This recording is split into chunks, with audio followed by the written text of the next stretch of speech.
by Rob and Dave, a podcast dedicated to all things Horus Heresy in the Northwest region of America. Please stay tuned for the next transmission.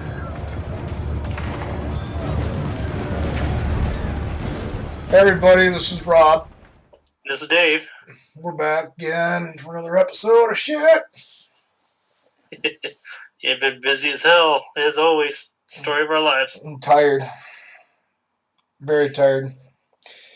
A lot of things actually been going on between the both of us. Dave, do you want to kick off with what you've been working on or doing? Like, have you been hobbying? Do you hobby? I do hobby, believe it or not. Not besides sharpening my clippers that you guys all heard last time around. Been working on Sisters of Silence. We're going to go more into what lists I'm building, but later on. Been working on Cyberjackal conversions using the Frisian wolves, the space wolves, the cheap wolves that you can buy for them. I was wondering what that was. I saw you post it in the group, and I was like, "Don't tell me this dumbass is doing space wolves now. Like you're jumping legions worse than I am."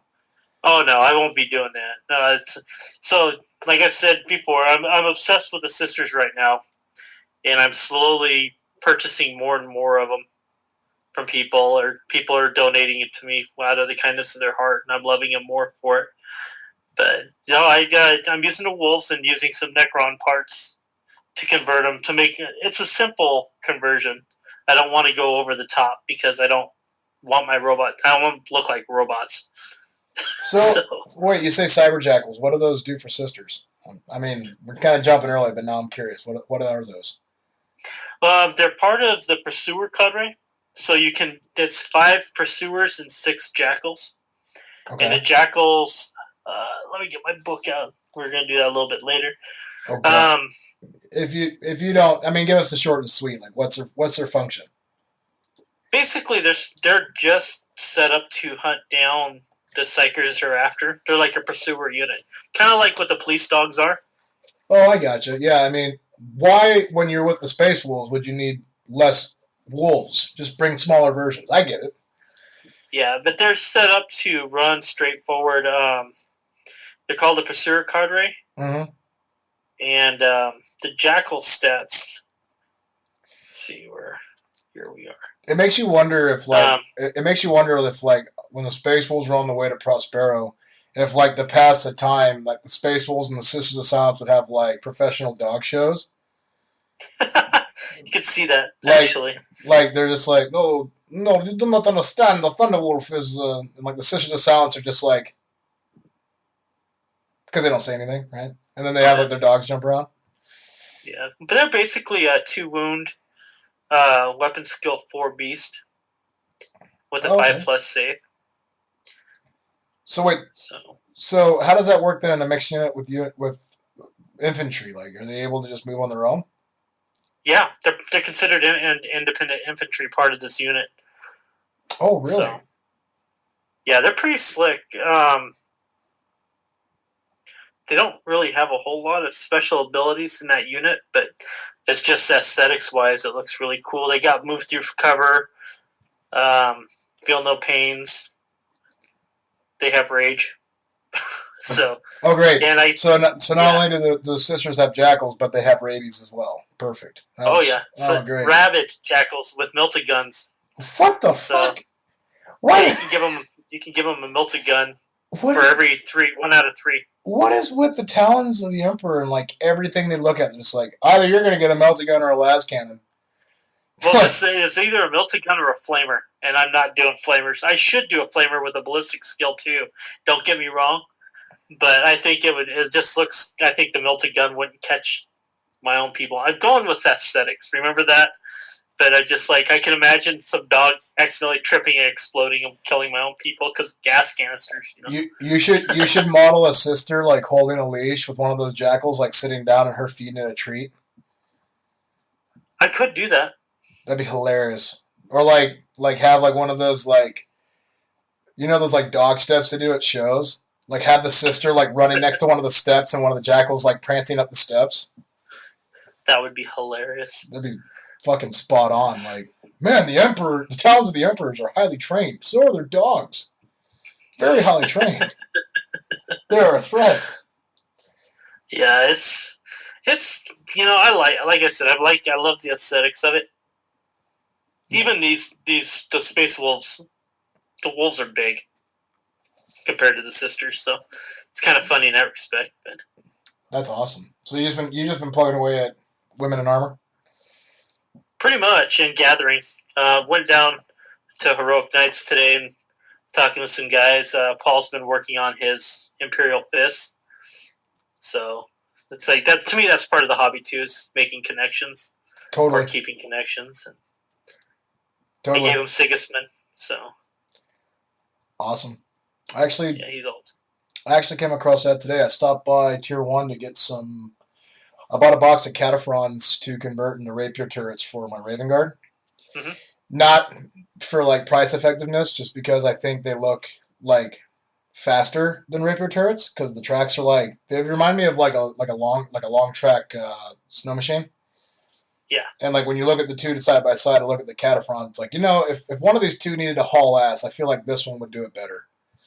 But when I was there at the store, I ran into two people that I didn't know play Heresy, and I was like, "What the where's this is awesome? I need your number. What's your zodiac sign? Are you free for dinner?" Oh, you got yourself a date then. Oh man, I got pretty excited about that.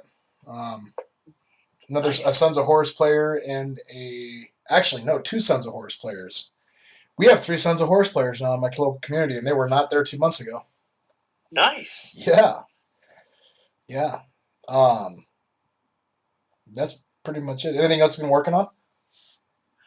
That's actually all I've been working on. I kind of took a step back with I've been doing a lot of wheeling and dealing, getting more models and trading models off, but trying to get the Ultramarines. I've decided I'm going to make them more of a Zone Mortalis unit. Gotcha.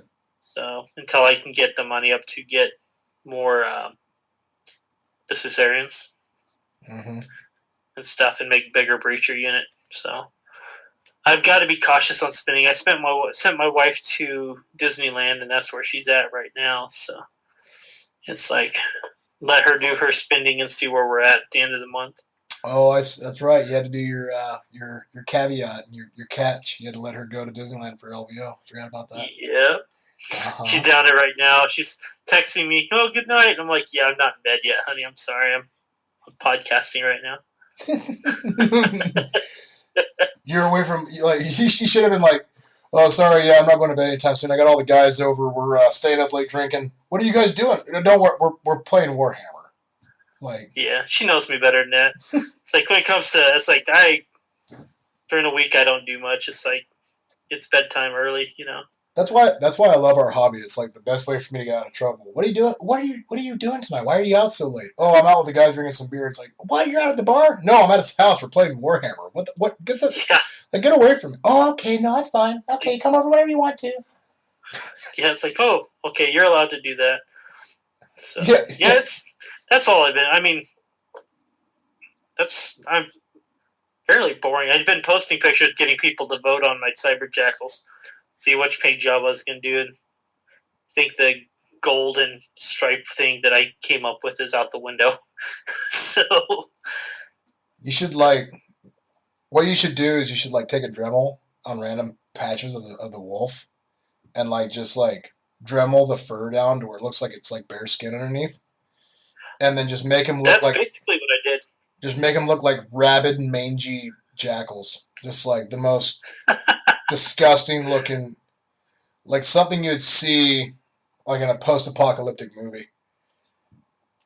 I thought about that, but then I actually have to look at them myself. So I don't want animal control to show up to my house over models. Yeah, right. God.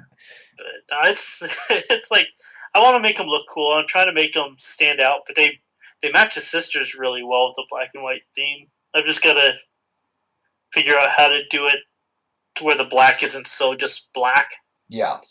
Like you and your Raven Guard stuff. You got to do something to make it stand out a touch. Yeah. So. Give it its own form of black. Yeah, that's exactly it. And I'll be working on that. Right on. more and more. I'm sure I'll come up with a metallic black more than likely. Because I got a black base, and if I do thinking like a chrome overlay of the black to where it's really thin, and then go back over it without the gloss null oil. Yep. That looked really nice. Yeah, and it'd give it a nice sheen too. It wouldn't look cartoony. That's exactly it. Awesome. So that's what I've been doing. What about you, sir? I've been kind of hoarding too. I've been slowly but surely buying stuff for Thousand Suns, and it's funny because like in the corner of my hobby room, I have one bookshelf, and it's just stacked with things to make that Legion. Like I've got probably 3,000 points just sitting there, unbuilt, but I'm refusing to touch it until and I'm air quoting, finish my salamanders, because there's some units that I bought that I sat on forever and just never got around to painting it. Yeah. And like, don't get me wrong, I like painting them, and I like painting in general. I don't know what it is, man, but this Legion takes forever for me to paint. You mean you're doing it right? I wouldn't necessarily say that. I'm not being a smartass when I say that either, because because salamanders are your love, right? Yeah. Yep. They're my dudes. What? Yeah. Yeah. So those are the things that you love the most are the salamanders out of all the legions you've done. Yep. So you know what you want, and you're not gonna half-ass it. It's kind of like me and my Night Lords, and the sisters are gonna take me freaking forever. So it's because we care, and that's the reality of it. Well, that's a good degree of it. The other part of it is that the green that I do as a base coat takes like 4 steps to get that right hue. And if I spill any metallic or color onto that green, then there's no going back. I have to hide it somehow. So I'm like, I also have to be extremely careful. I can't be sloppy when I'm doing my shit. I can't hide it with a wash or with cleanup. It's like once I go over, like if I'm doing the metal trim on their greaves because they're all Mark III, and I go over too much, there's no going back. I gotta hide it somehow. Like, there's that part too. But yeah, no, you're right. I'm very meticulous. That, and I keep changing how I'm doing the gold. Like before, I was doing the Forge World recipe for how they do the brass, and the Legion's gotten so big now that it almost looks too uniform. Yeah. And when you're talking about a Legion that they're artisans and work on their own shit, they're going to look a little different per unit and per guy even. So yeah. I've been playing around with new gold combinations and different washes and stuff just to make the units at the very least stand out a little bit. So that's cool. Yep. But I'm almost done with them. I've painted some melta gun squads and heavy flamer squads, and I got my Xiphus Jur. He's sitting in front of me. He's almost done. I just got to do his base and a couple of decals, and then I think I've got to finish 4 more different sergeant loadouts because I'm going to start playing with combi weapons. I've been playing these guys with power fists and power axes, and I just feel like that's not how they're supposed to be ran. Like, for me, being in combat's not a good scenario, so I feel like giving them combi weapons or fusion pistols would be better. So I just got a couple more dudes there to get that over with, and then I'm gonna move on to Thousand Suns. So that's pretty much that in commission work. I'm doing some Scutari. The Scutari Get Started box, I'm working on that for Christian, and I've got a Horus Lupercal for David Eaton that I'm gonna paint later. Yeah, I've got a Stormy. Remember I said I won't do commissions, right? Yeah. So anyway. That changed. Funny how that works. Yeah, weird. Yeah, I'm actually doing Fire Raptor for a guy for Raven Guard, or not, Dark Angels. So nice. Told him I'll put that together for him, and he's giving me 10 sisters for it. So it's kind of a trade more than a commission. Yeah, no, that's a solid barter. That's actually how I got Inferno, because David did a big Forge World order, and he asked me if I wanted anything, and I was like, yeah, dude, like, I just need Inferno and 2 transfer sheets for Thousand Suns, and he was like, cool, and then I came to tally up, and he was like, do you have the cash? And I go, yeah, I'll put some cash for you, man. He's like, well, actually, I got this Horus Lupercal, and I don't want to paint it. I go, just give them to me. I'll paint them. Nice. Yep. Actually, the model itself doesn't bother me. It's the crushed Aquila head that bothers me more. The what? The how he stands on that marble plinth with the crushed eagle head. Oh, yeah. Yeah, that bothers me more than actually Horus himself, because that I know how to do marble, but it takes forever. It takes a lot of washes. Oh, yeah. And And do the lines just right. yeah. Yeah, I don't envy you. Yeah. I've got Gilliman, and that's part of the reason I haven't started him yet. I'll let you know what I find out. Yep. If there's any way I can What's cheat that? it. Well, I just every time I do marble, it comes out different, and I find new ways of doing it faster. So if I come up with anything, I'll let you know. You know. Yeah, I appreciate that, actually. Yeah, totally. Post to how-to. At the very least, Jaeger. Jaeger, and I'll hit up Evan Smith. He actually did that with Sons of Horus for Rudy. Oh yeah, that's right. That's right. But he did a really good job with that. He did. He actually motivated me for my display board. So I posted. How's that coming, by the way? It's coming. I decided that there wasn't a point in getting a display board done if I didn't have everything for my list ready yet. So I'm kind of tackling. I'm tackling the few units first, but it's built. It's sitting behind me. It's fully built and it's primed, and I've got a base layer on it. It wouldn't take very long to get it finished, but it's getting there. Yeah. So I posted that on our Facebook page, and yeah, it's basically for those of you who saw it and were like, "What's this? Like terrain?" No, I'm making a display board that's 25 inch by 23 inch for my salamanders. I plan on doing a display board for each legion that I own. But this one's going to be Nocturnian themed, and it's essentially, I think we talked about this last episode, but it's essentially just Vulcan beating the shit out of an anvil, and everybody just kind of mobilizing out around him. A bunch of volcanic rocks and shit. The Thousand Suns one is going to be probably the most difficult one. But it'll be amazing. In theory, we'll see if it actually comes out that way. But yeah, in theory. It will. You do a good job. We'll see. I want to put a corner of a pyramid on it. I just don't know how I'm going to pull it off effectively. Why would you want to put a corner of a pyramid? Because it's Tisca. Fair enough. I mean, do you need a better reason? You know me. I Yeah. ask stupid questions. Yeah, I'm just going to make sure that the pyramid's like 8 feet tall. Just so when I go to events, like people got to hold the door open for me and shit.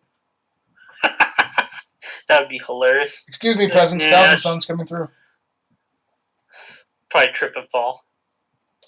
Yeah, right. Strap it down the back of the truck. People are like, "What the fuck is that?" No, that's all. That's all I've been up to. Have you played any games? Have you played anything? I played today against Imperial Fists, a 2,000-point game. Just ran Horror Cult. A couple big blob squads. One big blob squad of Night Raptors and smaller unit of tactical 10 Terminators, Storm or Fire Raptor. And what did I have? A Leviathan Dreadnought. That was it. I ran it 2,000 points small, and I just got my ass handed to me. Paul whooped my butt. I was laughing the whole time. I was just like, yeah. He was doing rolls that were amazing. Really? Oh, yeah. It was just like, oh, so much for that. Oh, so much for that. Oh, well, so much for that. It's like, it was fun. It was a good game. I lasted 4 rounds before he tabled me. So at least you had fun doing it. Sometimes, like sometimes when you have those games where your opponent's just pulling off the most insane rolls, you have to enjoy it for him too. It was, and it was the first game he's actually won, I guess, with his Imperial Fist.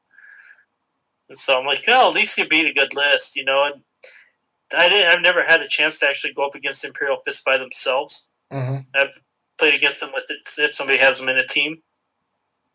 But hitting on twos and just doing rolled buckets of dice, it was beautiful. I was impressed on how many shots they actually land, you know, and they may not. I mean, if they're hitting on pretty much, they're hitting everything. Your chances of wounding go significantly higher. So, very true. It was awesome. It was good, and it was a learning experience for me too. And I appreciate seeing 2 fully painted armies on a table. Was nice. There's nothing more rewarding, is there? Yeah. Well, he had a rhino that still looked like Bumblebee, but besides that, And he even said that, so that's the only reason I threw that out there. But it was a lot of fun.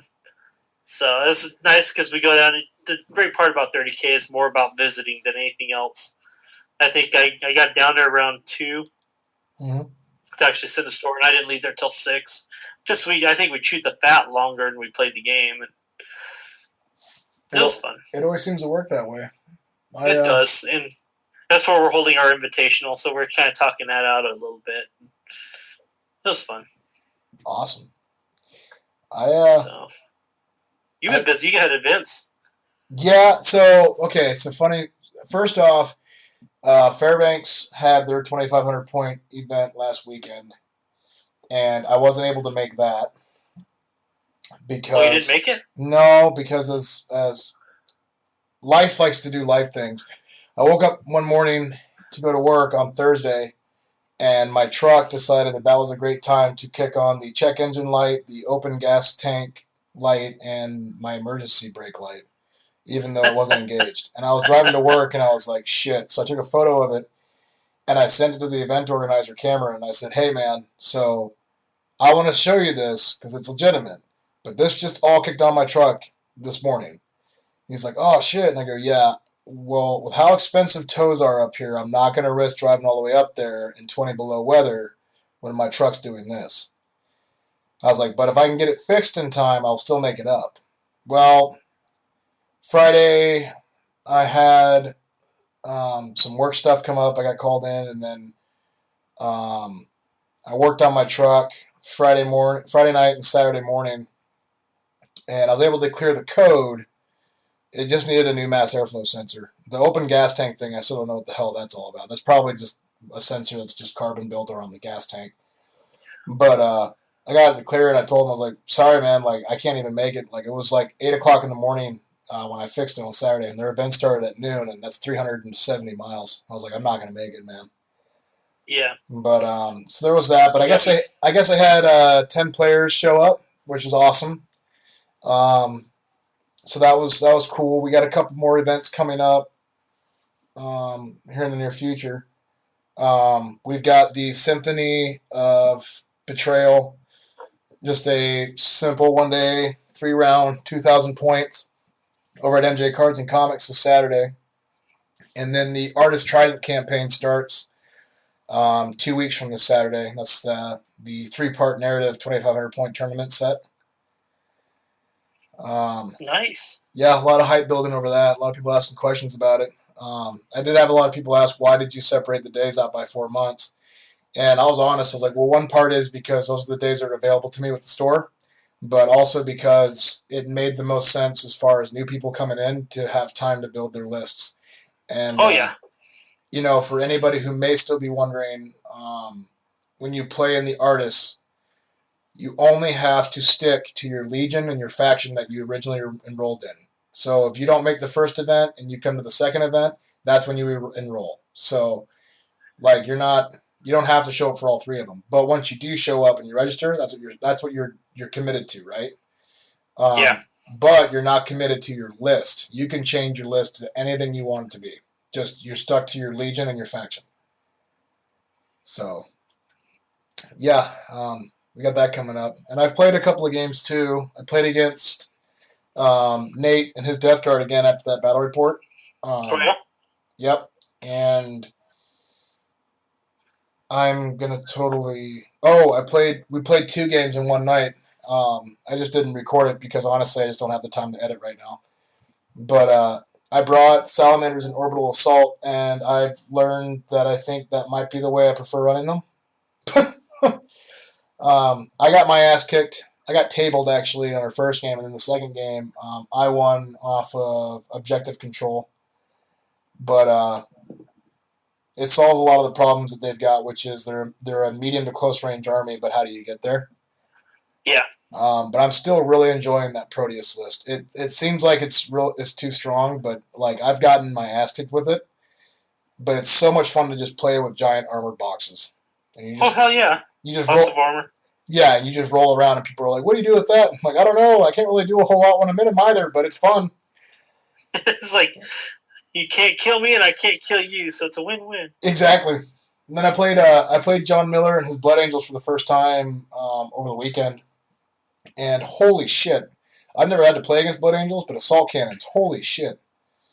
Like my Land Raiders got punked. It was like I ended the game with Vulcan and 1 wound and a Pyroclast Warden that was surrounded by 10 tacticals in close combat for like 3 rounds.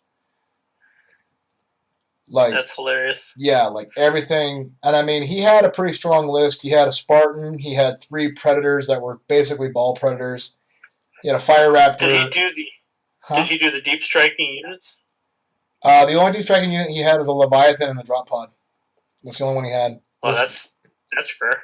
Yep, with a Storm Cannon. And then he had a Knight, and then he had 3 Rhinos with assault cannon pintle mounts and a Sakaran.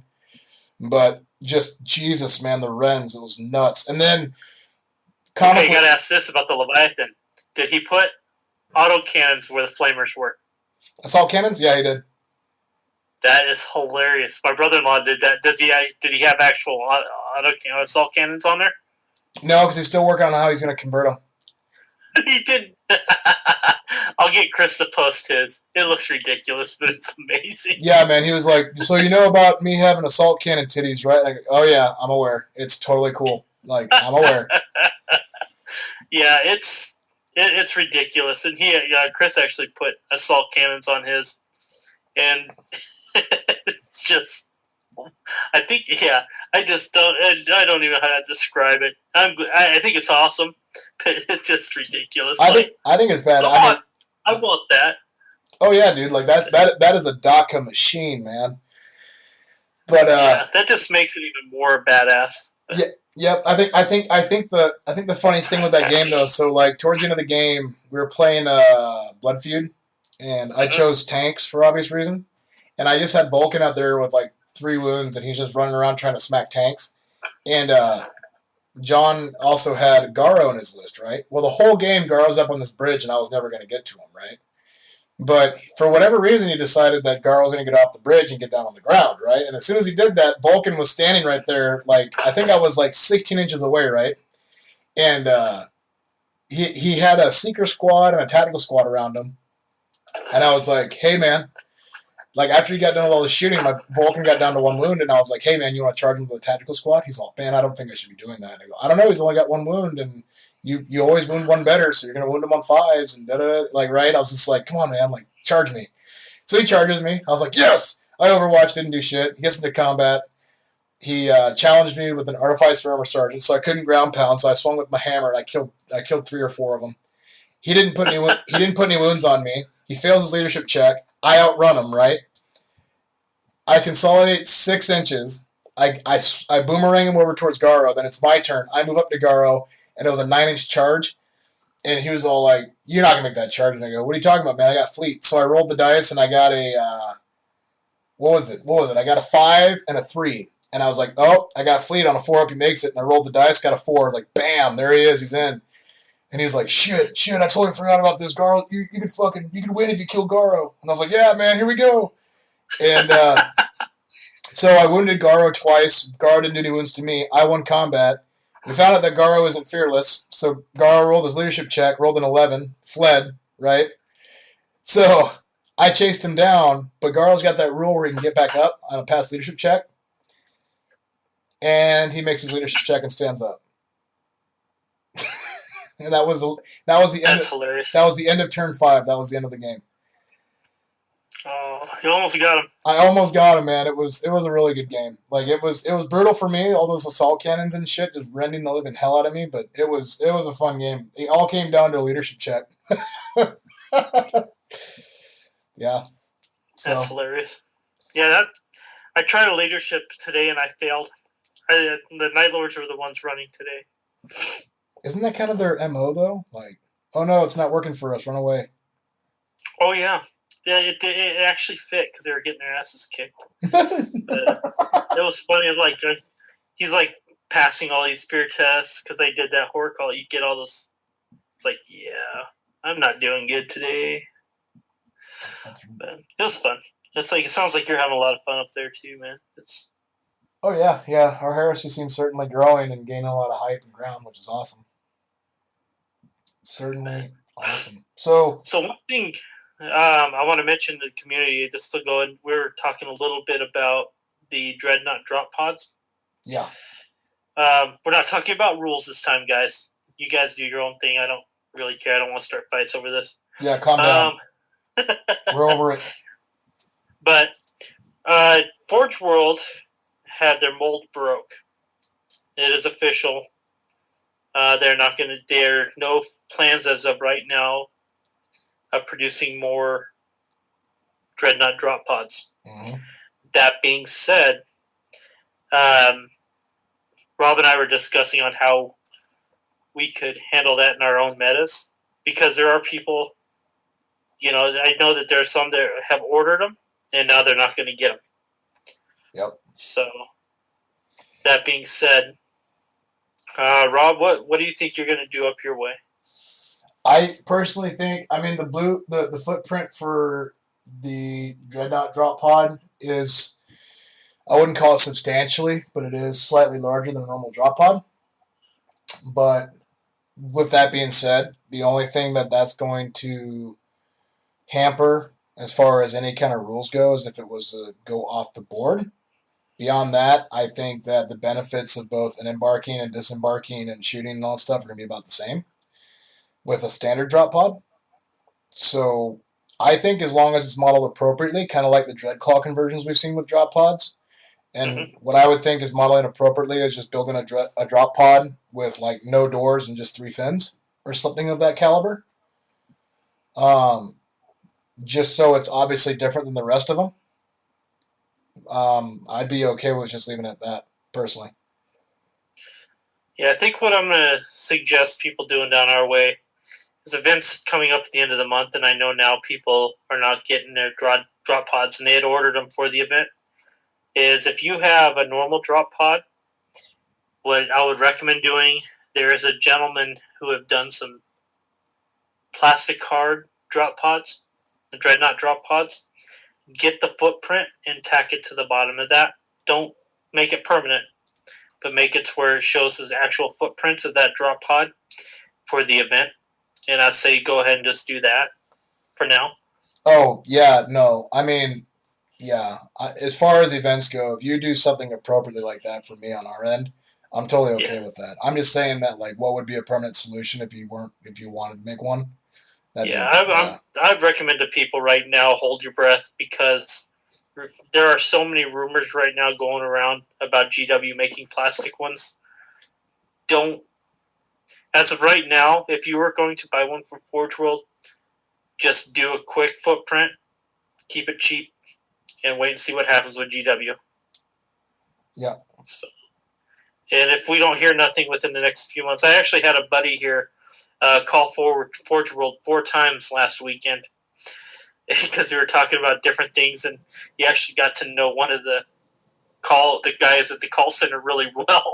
He would sit and talk with them, and the guy's like, "I'm sorry you can't do that," or "Sorry I can't help you with that. You asked some really good questions." So, but one of them was about the Dreadnought drop pod, and as of right now, there are no plans to fix or make a new mold.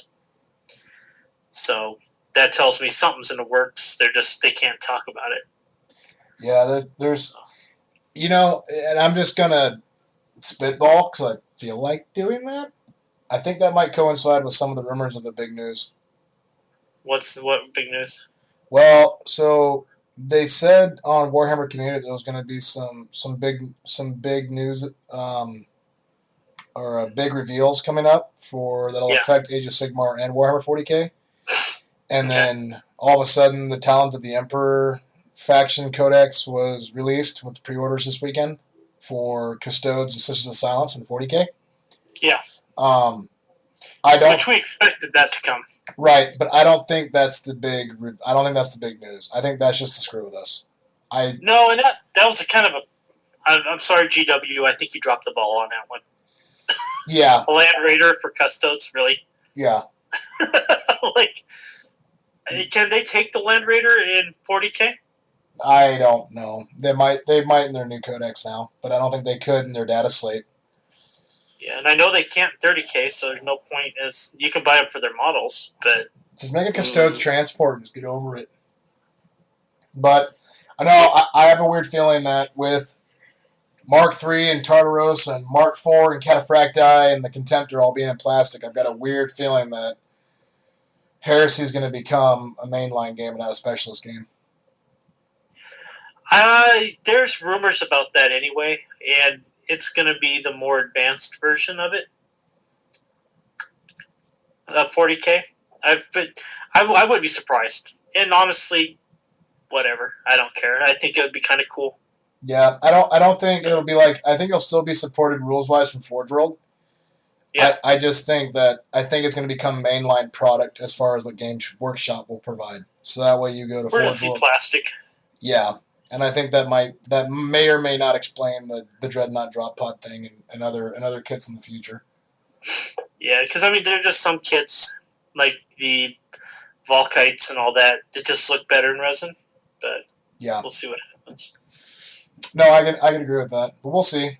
You have to imagine that with Forge World trying to do Adeptus Titanicus and Lord of the Rings and Blood Bowl and all that stuff, right? And then have to carry a mainline game like Horus Heresy and keep up with that product line. You have to think with a small team that they've got, that's got to be extremely overwhelming. Oh yeah, especially if they're talking about bringing back Necromunda and all them. Yeah, like something tells me they're gonna Forge World propped up Horus Heresy to what it is, and then they're gonna hand the cash cow part of it over to Games Workshop, and then they're just gonna go through Forge World for rules and special units and characters, and that's about it. That's fine. Yeah, totally. I think that because with all the China cast and all that, I'm sorry, not to sound like an elitist, but there are some things that you know how I feel. Yeah, so. Yeah, and for me, it's. I think if the best thing they can do is just make at least the staples of all these armies just be easily produced, mass produced, and easily accessible by anybody in the consuming market would be the best move for everybody, for Heresy players, for Games Workshop, and for Forge World production. Because in Forge World, Forge World can go back to doing what they are good at, which is things like the Primarch series and the conversion kits and the big special Titans, and leave the infantry and the vehicles and the dreadnoughts and the basic, the bread and butter. Leave that to the mass producers like Games Workshop. I agree. That's my opinion. And everyone's going to benefit from it, because then everybody who wants to play Horus Heresy and say they can't because it's either they got to wait for shipping or it's too expensive, well, then there you go. Like, what would you have that makes Heresy any different than 40K at that point? Because every 40K army's got something in resin that you want to order from Forge World anyways. Yeah. So. Although they did quit their 40K line. So. Did they entirely? Yeah, they quit producing them, I think, a couple of years ago. With Necrons were the last ones. Oh, well, yeah, they quit making new stuff, but they still got the Avaras and stuff. Well, shit. Yeah, you can still buy stuff, but you can't. They're not making new stuff. Yeah. Well, and I mean, we'll see how that lasts. Who knows if Games Workshop takes over Heresy, then that might be something that opens up again. I mean, they did release that Tau Supremacy suit last spring. That's true. I mean, I forgot about that. I mean, they're not. We'll see. But I'd welcome it. If anything, for the accessibility of it. And I mean, you compare their Mark III and Mark IV Marines to their resin stuff. Yeah, there's subtle differences, but overall the aesthetic is the same. I'm all for it. Once it's painted, I've seen both next to each other. I'm sorry, I have Mark III resin Marines. You can't really tell the difference. No. You got to really look, and honestly, you can't really tell. If you want to know the signs, it's in the shoulders and in the knees. That's it. Yeah, that's it. Nothing. Can't wait for Mark II to come out. But I mean, it makes more sense. I mean, the plastic molds, they last forever. They're a little more expensive to make, but they look just fine.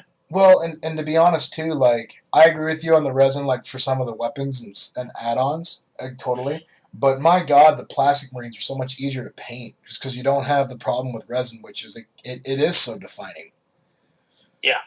You know, like, I don't know how to best explain it more than that, really. It's resin seems like you're going to lose a lot of stuff, a lot of paint grab. I don't know how to best explain it. Never mind. I'm going to shut up. I sound like an idiot. It's because you don't clean a flash off enough. Oh, shut the fuck. God. I don't even want to. You knew that was coming. I did. We're going to move on. Just leave me alone. So, yeah, Dreadnought Drop Pod. I would agree with you. For events and stuff, yeah. Use a template, tag it underneath, make it temporary. Totally cool with it. I was just saying that if you want to make an alternative, I don't see a reason why you can't just make a drop pod that doesn't have doors and 3 fins and just call it a Dreadnought Drop Pod. For a permanent, if that was your desire. Yeah. I mean, like I said, for the events for the time being, just at least at the Northwest 30K ones, just make a footprint. You have to have a drop pod. I'm not saying just a footprint. Have a drop pod for now, and we'll see if GW releases any information in the next few months. Yep. Remember, you can't shoot at it when it's inside. Okay, moving on. I see how you threw that in there. So Inferno's out. Yes. We have Inferno. We both own Inferno. We're both in an Inferno. You got your book on you? Yeah. Are we going to make this episode about like looking shit up in the book? Because that'd be hilarious. A lot of people didn't like that. So there's a lot of people that will not be getting their books in April. There's a lot of people that will be. And a lot of people are really kind of upset of the back order. But, shit happens. This is one of the most anticipated books, and I think they knew that they were going to sell out, but I don't think they thought they'd sell out as bad as they have.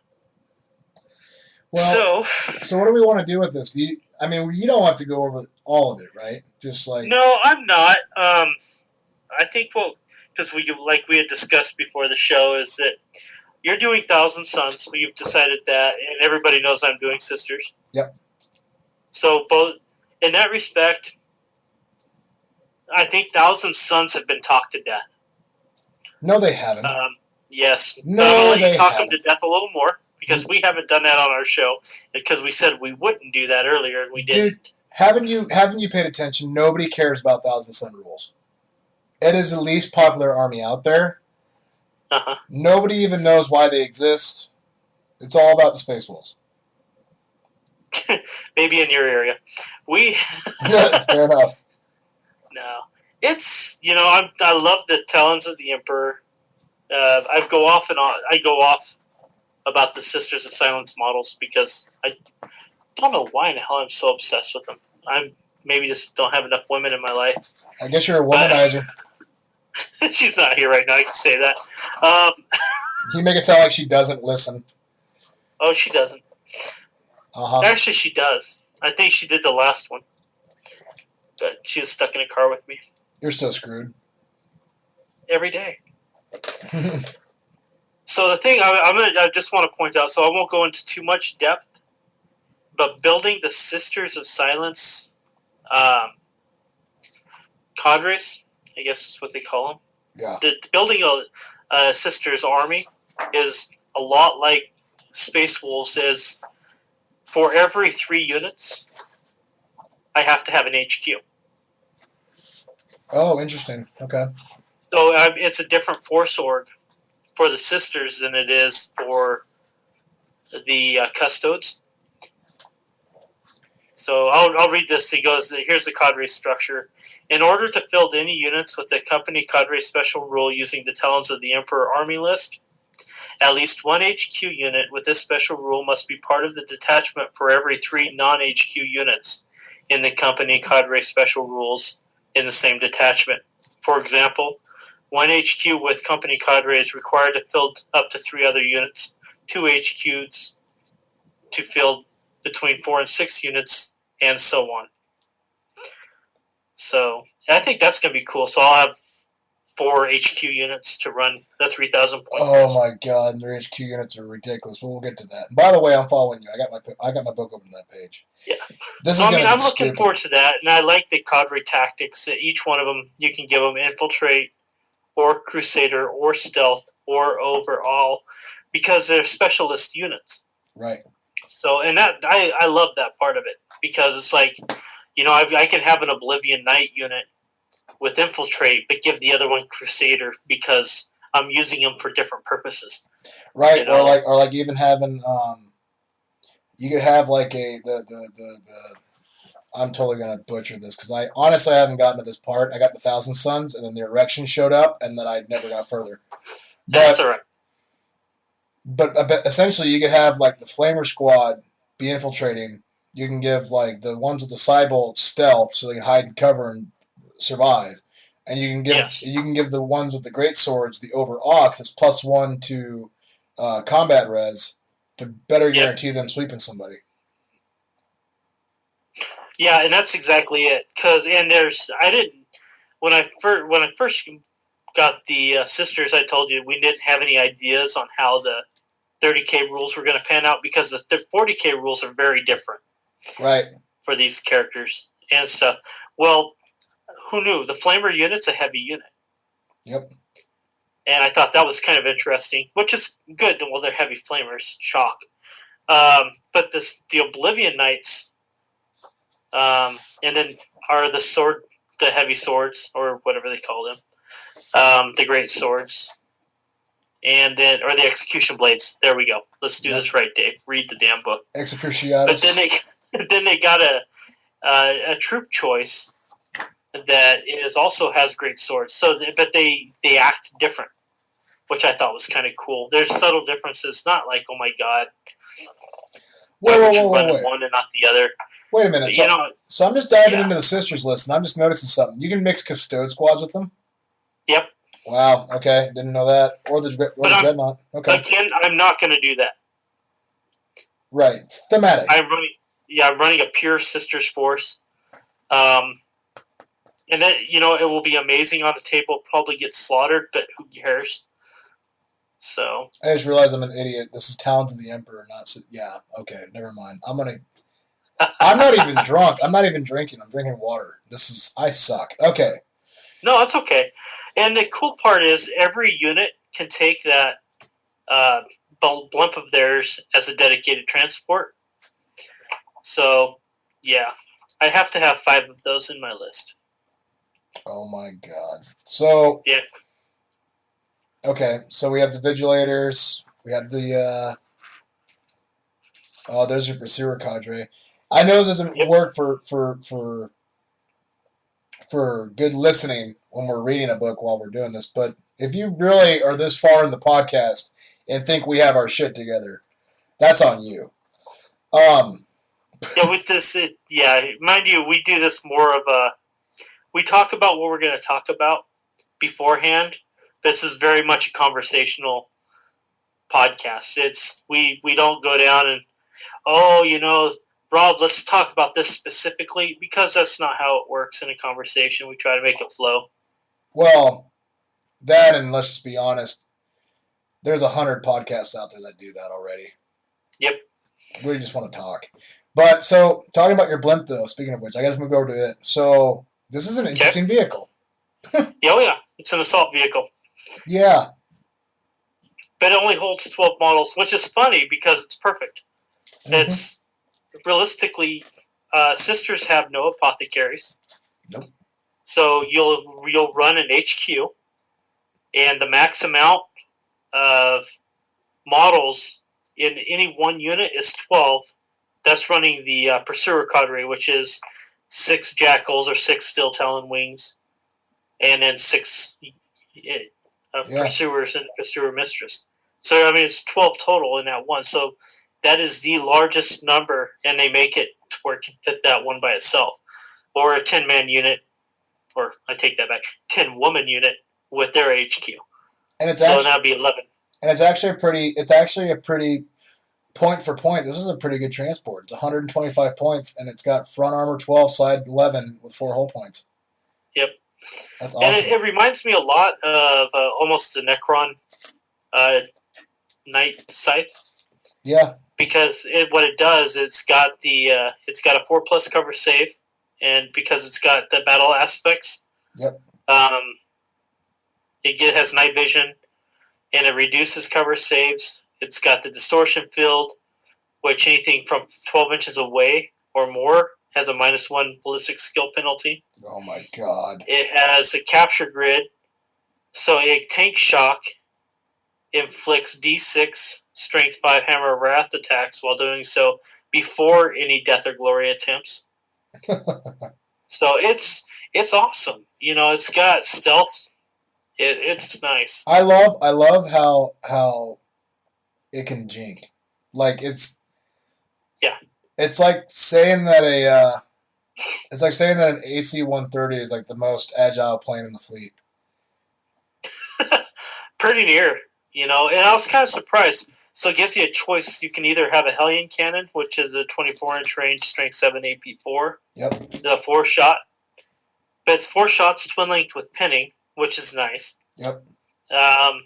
Or you can exchange that for the twin-linked multi-melta for free. Which that's awesome as well. You can literally go, do I want this to be anti-infantry or anti-tank? Which one do I need more? Yeah. And that's exactly. I like that. And I think... And I like, everybody calls it the flying dildo. I don't understand how it looks like a dildo. It looks like one of the things from Dune to me. People just like dicks, Dave. Just let them like dicks. Yeah. Don't take their dicks away from them. I'm just like, I don't see it, but okay, whatever. It's like, the jet bikes look like a flying penis. I get that. They look, no, these Charon pattern Acquisitors look like suppositories. That's what they look like to me. Yeah, like, that one I'd go for. Yeah, like if I went to a gastroenterologist, I would expect him to pull this out of his toolbox. You know what honestly reminds me of? Remember that show Rocket Man? Yeah. It looks like his helmet. It does a little bit. It's actually kind of nice. Just like the big old fin off the back. And I'm like, but anyway, and that's, I think, the aesthetics of this army is going to be insane on the table for me. Because my list basically has 95 troops and 5 of these Inquisitors. So, and 18 Jackals. I don't want you to take this personally, but I hate you. Why? Because it's like the perfect bane to my legion. Yeah, but you realize, yeah, it might be. But I think those 2-1 Terminators could eat through these sisters because they're all toughness 3. Yeah, but I can't get any of my powers off. That's okay. I can live with that. You jerk. So that's what the flavors are for. So burn, baby, burn.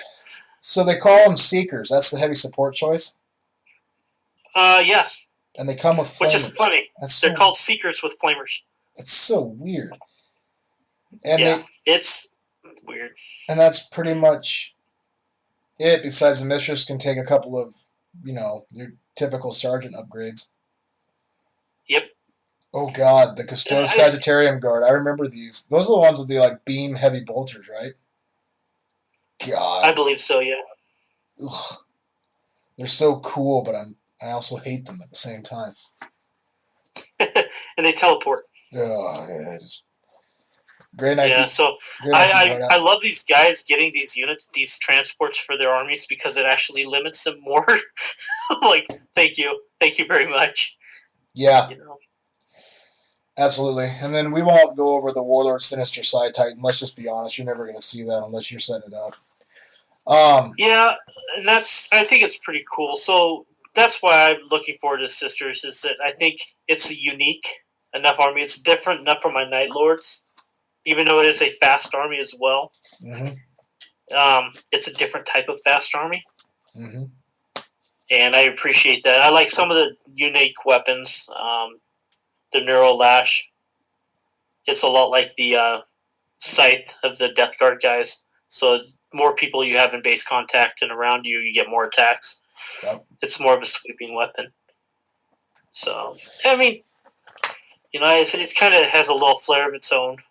So that's what's drawing me to the Sisters and more. So go ahead and talk to you about your 1,000 Sons. Well, Go ahead. Well, you know what? I didn't want to overcast this, but I will also make a cool little plug here for the Mechanicum appendix that was added. Oh, yeah. For the Secutari. Those are cool, man. I mean, The flechette burster is all right. It's too bad that it's got shred.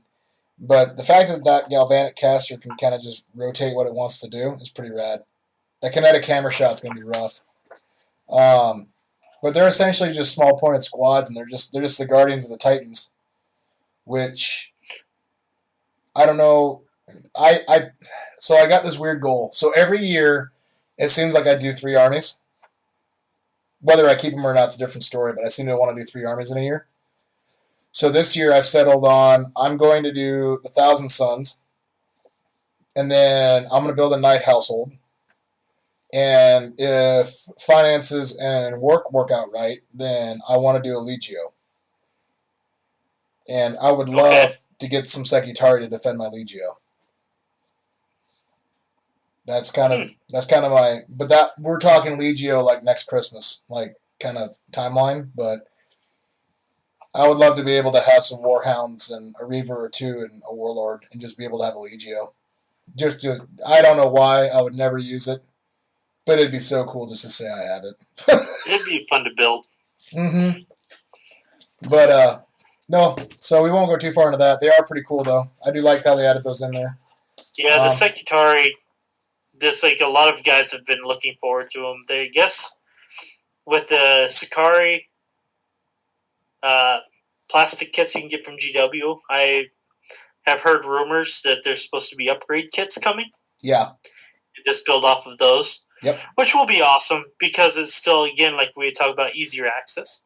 Well, and that also sheds more light into what I think is going to be their goal this year. I really do believe that Heresy will become a mainline product. It just adds more weight to it, right? Yeah. It'd be awesome. Like, my biggest concern is somebody coming up like what they did with 40K with the ITC.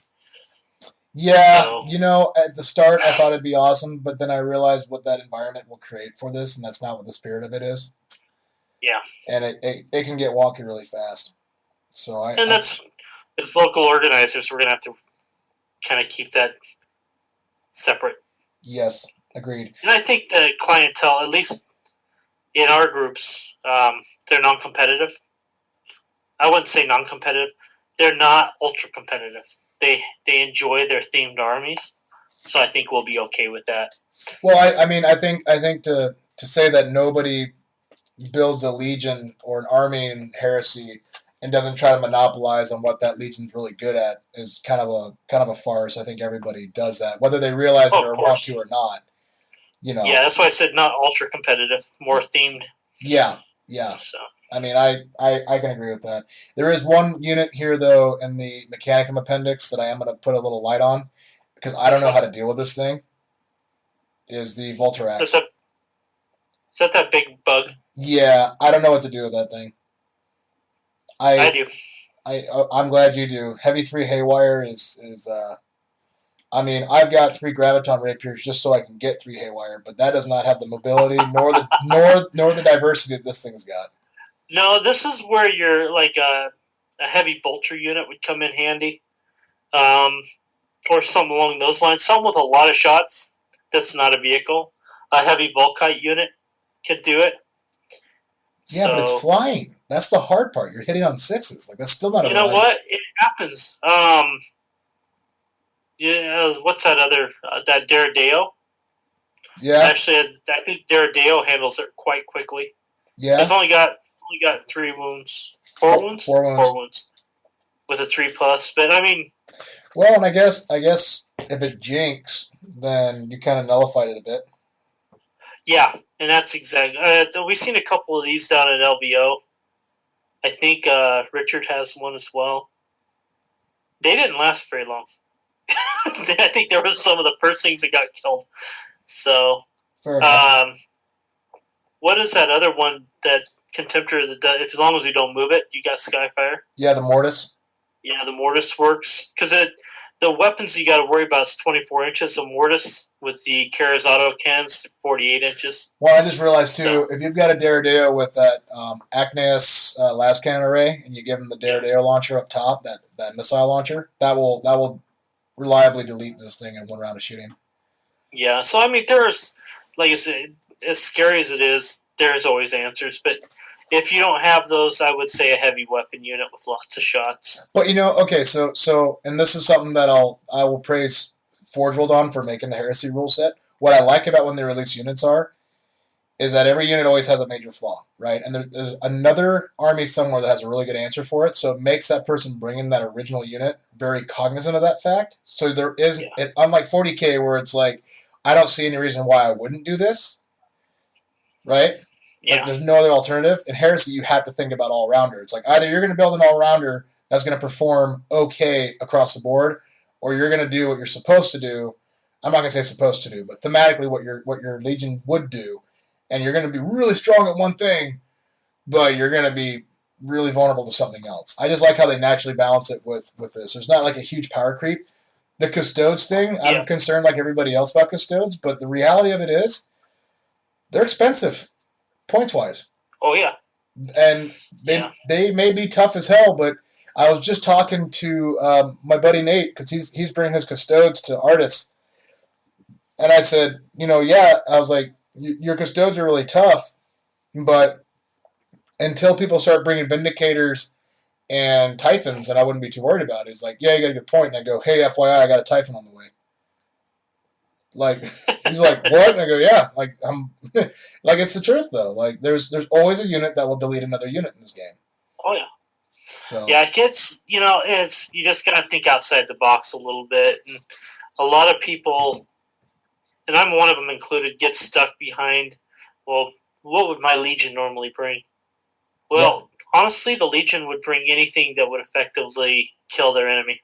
Right, and then at that point, you have to think about, what does my Legion rules give me boons for it? How can I use those boons to create an ultra-thematic list of how they would work? Yeah, and that's,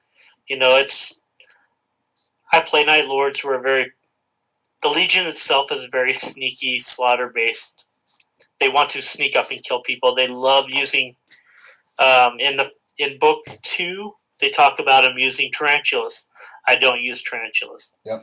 But if I was to do something if I really want to go dive into it, I would be running a lot of terror squads and a lot of tarantulas.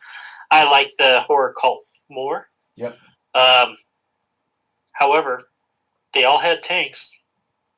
You read some of the fluff, they had a lot of stuff like that. They had their own armor battalions too. Yep.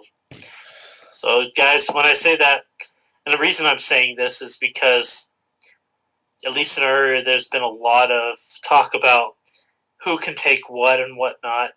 And I'm like, honestly, we can all take whatever works because that's what was available to everybody. Play what works for you. Like, yeah. I will highlight that with how I do, like, my Raven Guard, for example.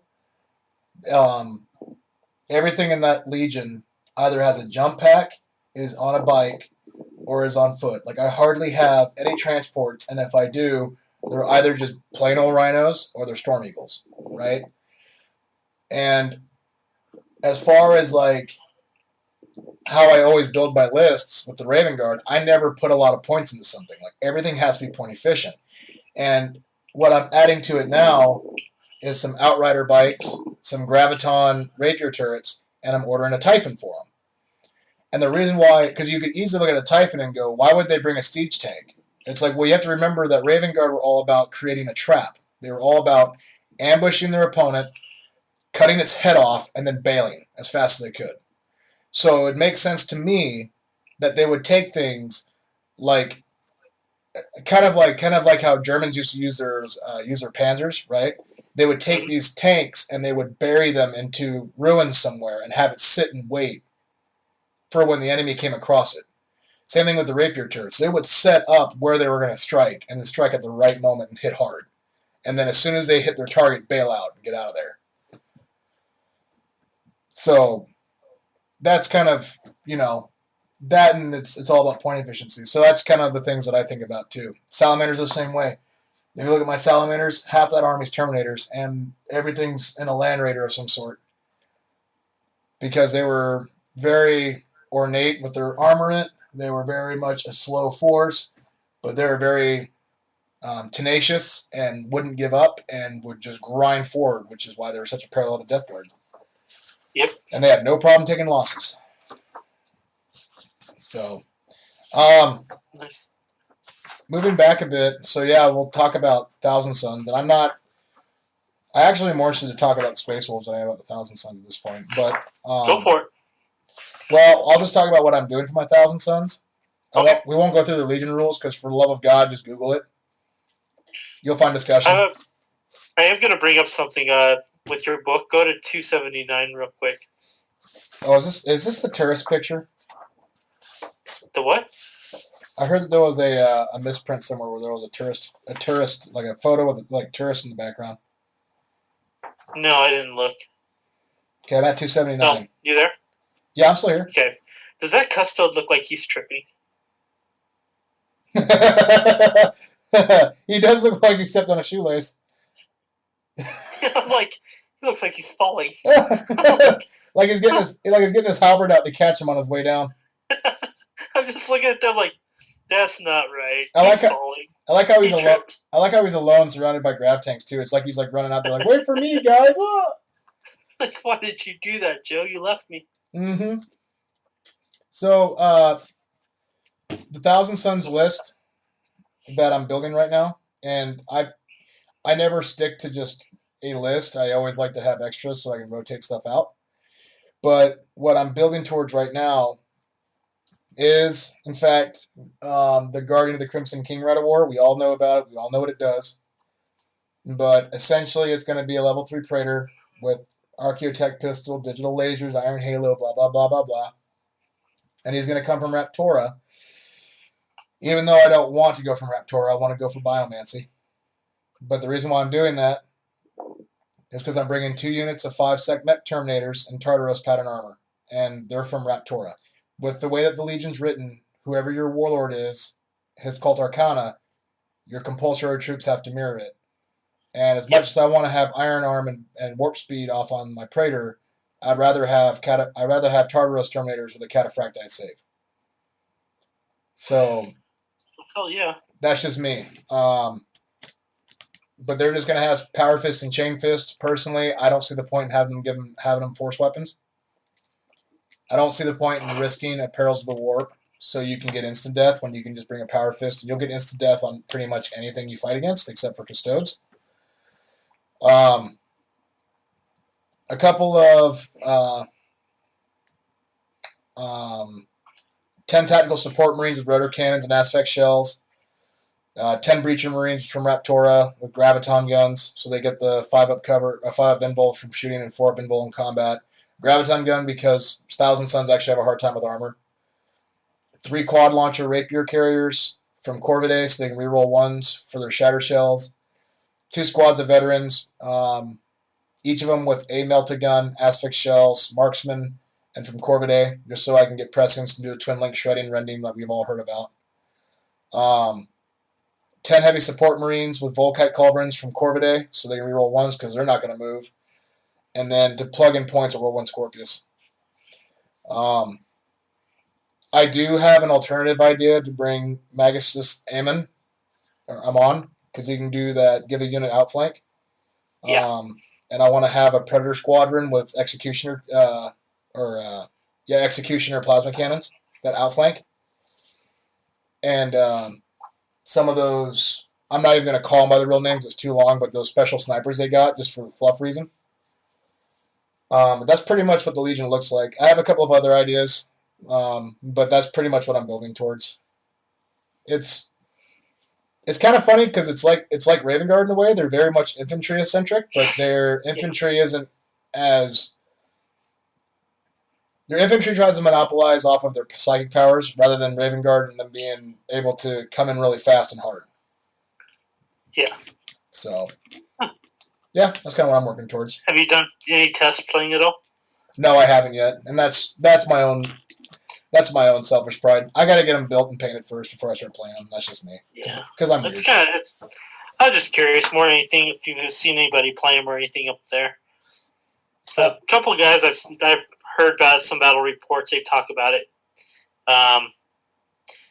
The one game slaughtered the guy he was up against with his 1,000 Sons.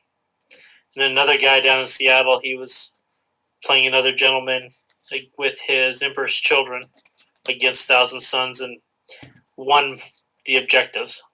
Yeah. So that's what it was mainly about. And so, in the 1,000 Sons, they were doing good slaughtering wise, but not so much with everything else. So. Well, I think 1,000 Sons are strong. I just think they're one of those legions that people just need to play against them to figure out how to beat them. I don't think they're overpowered. I do say this though, Magnus the Red. I'm probably not going to play him for a while, just because I do think he's too strong for what he is. Personally. Funny note though, if you look at his profile on page 220, you can see the Primarch model. They have him in there. Believe it or not, so if anybody wants to know what the Magnus Primarch model is going to look like, he's in there on page 220. You can see him clear as day. But no, so I mean, we've covered everything else. Let's go over Space Wolves, because I really don't hear a lot of people talking about them. Okay. You want to do that? That sound good to you? I mean, what are you, in a hurry? Not even a little bit. It's like we're recording a show. Yeah. Oh, you got to get a few hours. We'll keep going now. Oh, well, fair enough. So, Space Wolves have some cool rules. Bestial Savagery. Basically, they gain +1 weapon skill when they charge for Legiones Astartes, and they also gain counterattack. Mm-hmm. They have Hunter's Gate, so infantry models with this rule can add +1 to their run and consolidation distances, so long as they're not equipped with jump packs or Terminator armor of any kind. And then Preternatural Senses. They ignore the effects of night fighting, and they reroll dice from which table edge they arrive when outflanking. And infiltrating models may not be set up within 18 inches of them. So that's actually pretty big for me and my Raven Guard. I think that's fluffy. I like that, because it makes sense that their Space Wolves are going to smell you. And like you hit on before, too, their Sisters of Silence are like them. For every 1,000 points, they got to have an HQ, and it's got to be a Centurion, Praetor, or Wolf Lord, or a champion. Yeah, I thought that part was unique. And I don't know what page it's on. They talk about their fluff a little bit. Mm-hmm. But they show on that page 223 a very well done Mark III Space Wolf. I mean, that's just beautiful sculpt work. But in one of these sections, they kind of threw me. Chris was showing me that they say their preferred armor was actually Mark IV. Well, ironic. And it specifies that, and Forge World doesn't normally do that, and I thought that was kind of unique. Now I'm not saying you can't use any other mark. That's a bunch of horse manure, and we all know that. But I just thought that was interesting. Yeah, but you got to imagine though, if they preferred Mark IV, but they were 80 to 90,000 Legionnaires strong, you're going to have Mark III, and you're going to have Mark II, and you're going to have Mark V. Well, hell, if you look at the pictures, 227, you see 3 different marks right there. You got a Praetorian and Terminator. You've got a Mark III, and then you got Mark II. Yep. So it's not a big deal. I thought that was a kind of a side note. It wasn't to say, oh my God, if you're running this, you're wrong. No. Yeah, I just thought that was unique that they specified it for the first. They specified it on them and the White Scars. Yeah. So, but they don't do it on anybody else so far that I've had pointed out to me or that I've caught. So another thing that I think is cool about the Space Wolves is that they have their own Warlord trait table. So that's cool. We won't go through it because it's long, but it's basically sagas. So that's pretty fluffy. I like that. We won't really go over the rights of war because they are as cool as they are. We're just not gonna. We've been on the air for a while. One thing that I am gonna put out there though, it is cool that their independent characters can buy Fenrisian wolves, and then they can upgrade them to Cyber Wolves. Yeah. So that's pretty funny. I also like how they brought in Frostblades. Yep. They don't have the Wolf Riders. Yeah, they don't have Thunderwolf Cav. But I do think it's kind of weird, though, that the Frost Claw and Frostblade are the same point cost. it's kind of like, why would you ever bring a Frostblade at that point? It's not unwieldy. Neither one of them are. Frost Axe. Oh, what? Yeah. You said what? Yeah, Frostblade and Frostclaw are the same. Okay, I see what you're saying. Yeah. Yeah, and it's like the claw gives you shreds, so why would you ever bring a blade? That's true. So it's kind of like, that kind of struck out to me. It's like, huh, all right. It's for aesthetics. Pretty much. They do have Reaping Blow as well for being frost weapons. You strike at -1 initiative and assault, but if the wielder is in base contact with more than one enemy model, you gain +1 attack. Yeah. So that's pretty cool. The only other thing I'll mention beyond that, they do have the Deathsworn pack, which are essentially, well, I mean, they have the special rule Cult of the Morkai, but they're just fanatics. You got the Vargir Wolfguard Terminator Squad, which is essentially your Wolfguard Terminators. The ones that we know of in 40K, it's what they were back in the Legion times. Cool thing to note, though, is that their Sergeant has 2 wounds when the rest of them have 1, but they're all up in skill 5. They also have Crushing Charge, which they get Hammer of Wrath at Strength 5 if they've charged at least 6 inches. And they're also got Lord's Bane, which means any of them can accept a challenge. So, which is awesome. I think that's badass. Because then you don't have to tie up your character with more attacks that you'd rather have on the unit. It's kind of like the Custodes trick. Mm-hmm. It's kind of the same thing. The biggest part of the whole thing that I will leave off on a note for Space Wolves is the Greyslayer pack. Now, this replaces tactical squads for their compulsory troops. What's cool about these guys is they're the same point cost as the tactical squad, same amount of Marines, same war gear, but the difference is that they can add, any model can have a combat shield, a heavy chain blade, or a power weapon for point costs. Every 5 could have a combi weapon, a power fist, a lightning claw, or plasma pistol hand flamer. And then their Huskarl, which is their sergeant, can have almost every weapon that a Praetor can take, save for a Paragon Blade, a Charnable Saber, and a Archaeotech Pistol. But he can take Frost Weapons, Thunder Hammers, Paralightning Claws, you can give him whatever you want to. What's also cool about them is they have the Warrior's Medal, which means they can run, I believe, the same turn that they can charge. They can't voluntarily go to ground. May Yep. reroll failed pinning tests, and may make charges both after running and or after firing their bolters, but suffer -1 to their charge distances if they do so. Right. It's the Rite of War that does that. That's right. That's what it is.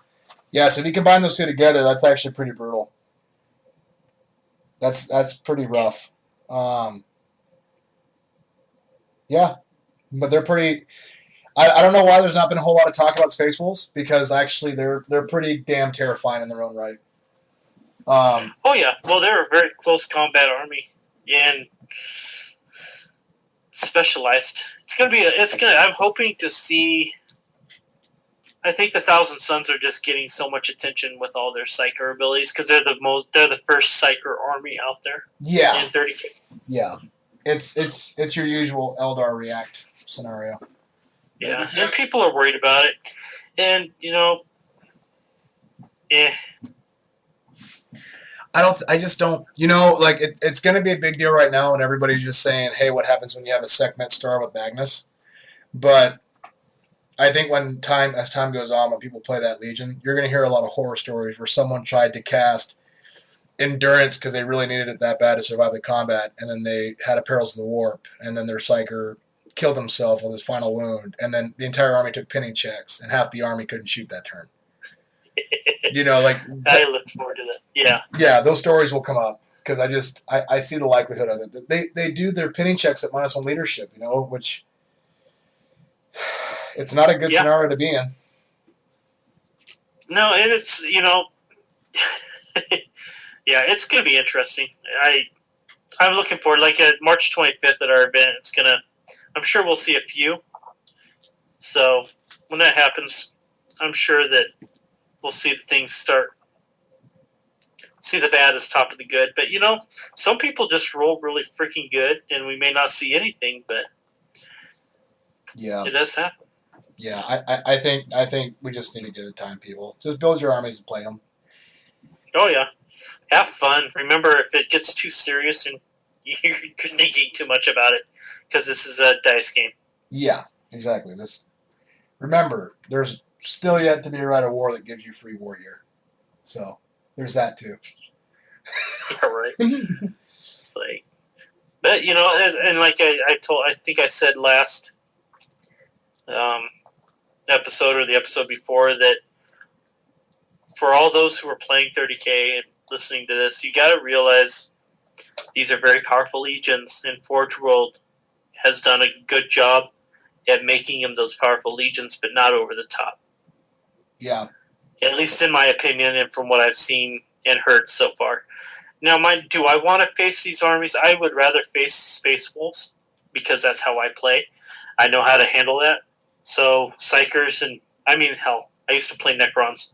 I don't use Psychers. So, yeah. I'm not sure how I run the events, and when problems come up, we will go through the book together and figure it out. That, honestly, I don't really worry about how people run their Psychers because I've never had that issue pop up. People are pretty honest with that. But it's going to be interesting. I'm looking forward to it.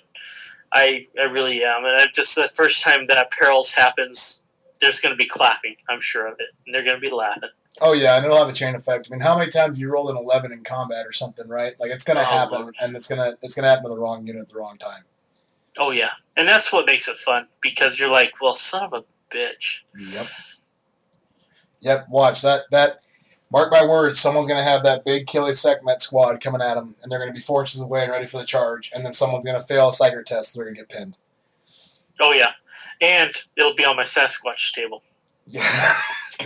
Within 6 inches of the trees, and they roll a 6, and King Squatch comes out and beats the piss out of them. And then you're going to show up with a package of Jack Link's beef jerky and go, don't mess with Sasquatch, and just walk away. Pretty much. So have I told you a little bit about that? I promised the Australian dude. So I promised about talking about more Sasquatch stuff. And so I'm doing at my events. Since this will work out quite well, we're talking about bad pinning. We'll talk about events a little bit for a moment.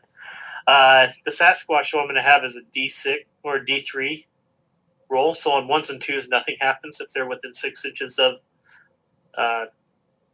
terrain on that table. But on 3 and 4, I have a unit of 3 guys come out. About the custode stats, basically cause some damage, but they immediately assault, no overwatch or nothing. You just get assaulted out of the blue. Yeah, it's going to be brutal. And then if they roll a 5 or a 6, King Squatch gets them. It's automatic strength 10 AP1 attacks from him. So the alpha male Squatch shows up and kills them. Oh, yeah.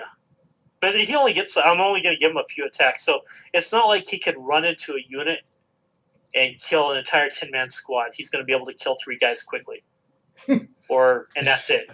But it's just like, and the guys are going to be like, what the fuck just happened, See, I dropped the F-bomb. I'm sorry, you might want to edit that out. But, and then that's what it's going to be. And then they'll be able to fight. And they'll tie him up in combat. And if the Squatches happen to live, I'm going to make it to where they can be killed by a tactical marine. That'd just be too mean not to be.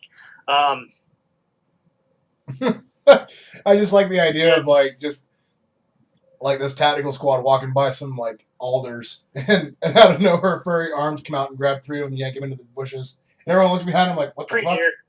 What's it? Oh, yeah. And what's going to be funnier about it, so King Squatch, if he wins or this other Squatch unit actually wins combat and slaughters these poor bastards that happen to be too close, they immediately jump into an assault closest unit to them, no matter who it is. Oh my god! And it's like it's an instant attack. And so at some point, these guys would probably be fighting more than each other. So just like what the hell?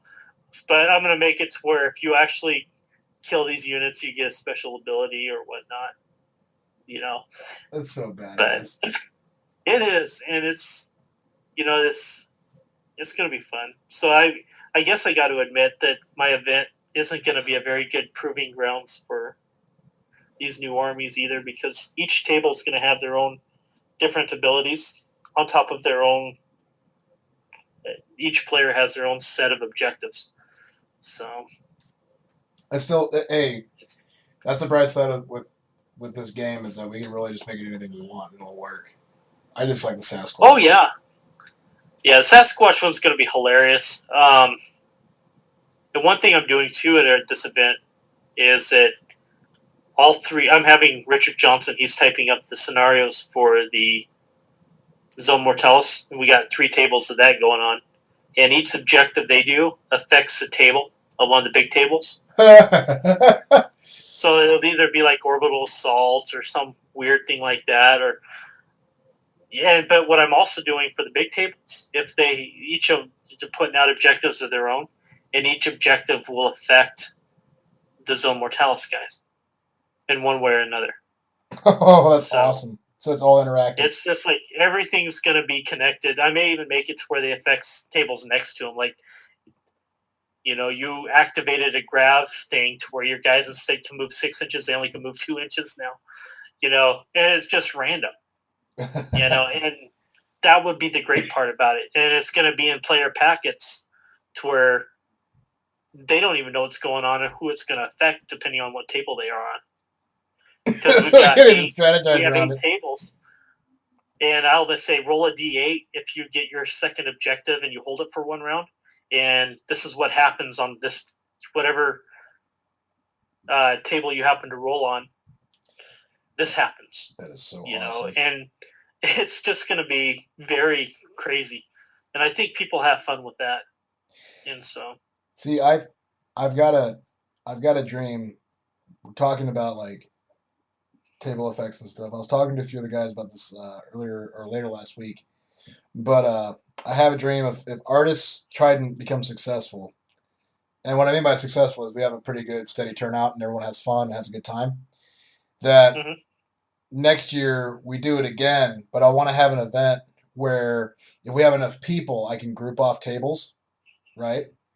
And those tables be their own war zone. Not so much where everybody's fighting each other. Like they're all going to fight one-on-one, but that's a war zone, right? And then each section of tables, a loyalist and a traitor will have a titan. And then the loyalists and the traitor players get to control that titan. So they got to work together to use that titan where it's best needed. And they can shoot across tables provided it's still in range. Holy crap. I think that would be hilarious. Because it'd be like, you can imagine like you have a loyalist player 3 tables away from you just like, hey man, oh my god, Custodes, I need a turbo laser penetrator over here. Was it in range? Yeah, over here. I think you should do that. I think that would be awesome. It'd be so badass. I know the Forgotten Legion guys did something like that for Stiff 2, but I think it was a macro cannon, I believe. But God, man, it'd be fun because it'd be like an actual war zone, Like those Legios weren't just on a little constricted table; they were fighting massive battlegrounds. So, that's kind of a thematic that I'd like to approach at some later time. So, utter chaos, just panic. Oh hell yeah, just panic. And that's the way we do it, and that's what makes 30K, or at least our events that we're running, fun because we don't do it. We're not normal. Yeah. Well, I mean, let's just be honest. We're just not normal in general. We're not normal, sane people. No. And that's what makes it fun. Agreed. So, I'm going to take this time to jump into events because it's getting late. Yeah, totally. Yeah. So, Rob, I'm going to let you go ahead and start that off. Mine are a little different than yours, so are you ready, or would you like me to go first? Yeah, I am ready. I am going to say this, though. I just noticed that somehow I knocked down the volume during our recording. So, sorry for those of you that little segment there was quiet. Just going to throw that out there. For both of us, or just me? Yeah, it's for both of us. Somehow I knocked the master volume down from 85% to 60%. So, sorry I got quiet on you guys. Oops. Yep. Oh well. That's why I'm not licensed to run this equipment. Um, yeah. So our We're events, amateurs. our yeah, our events.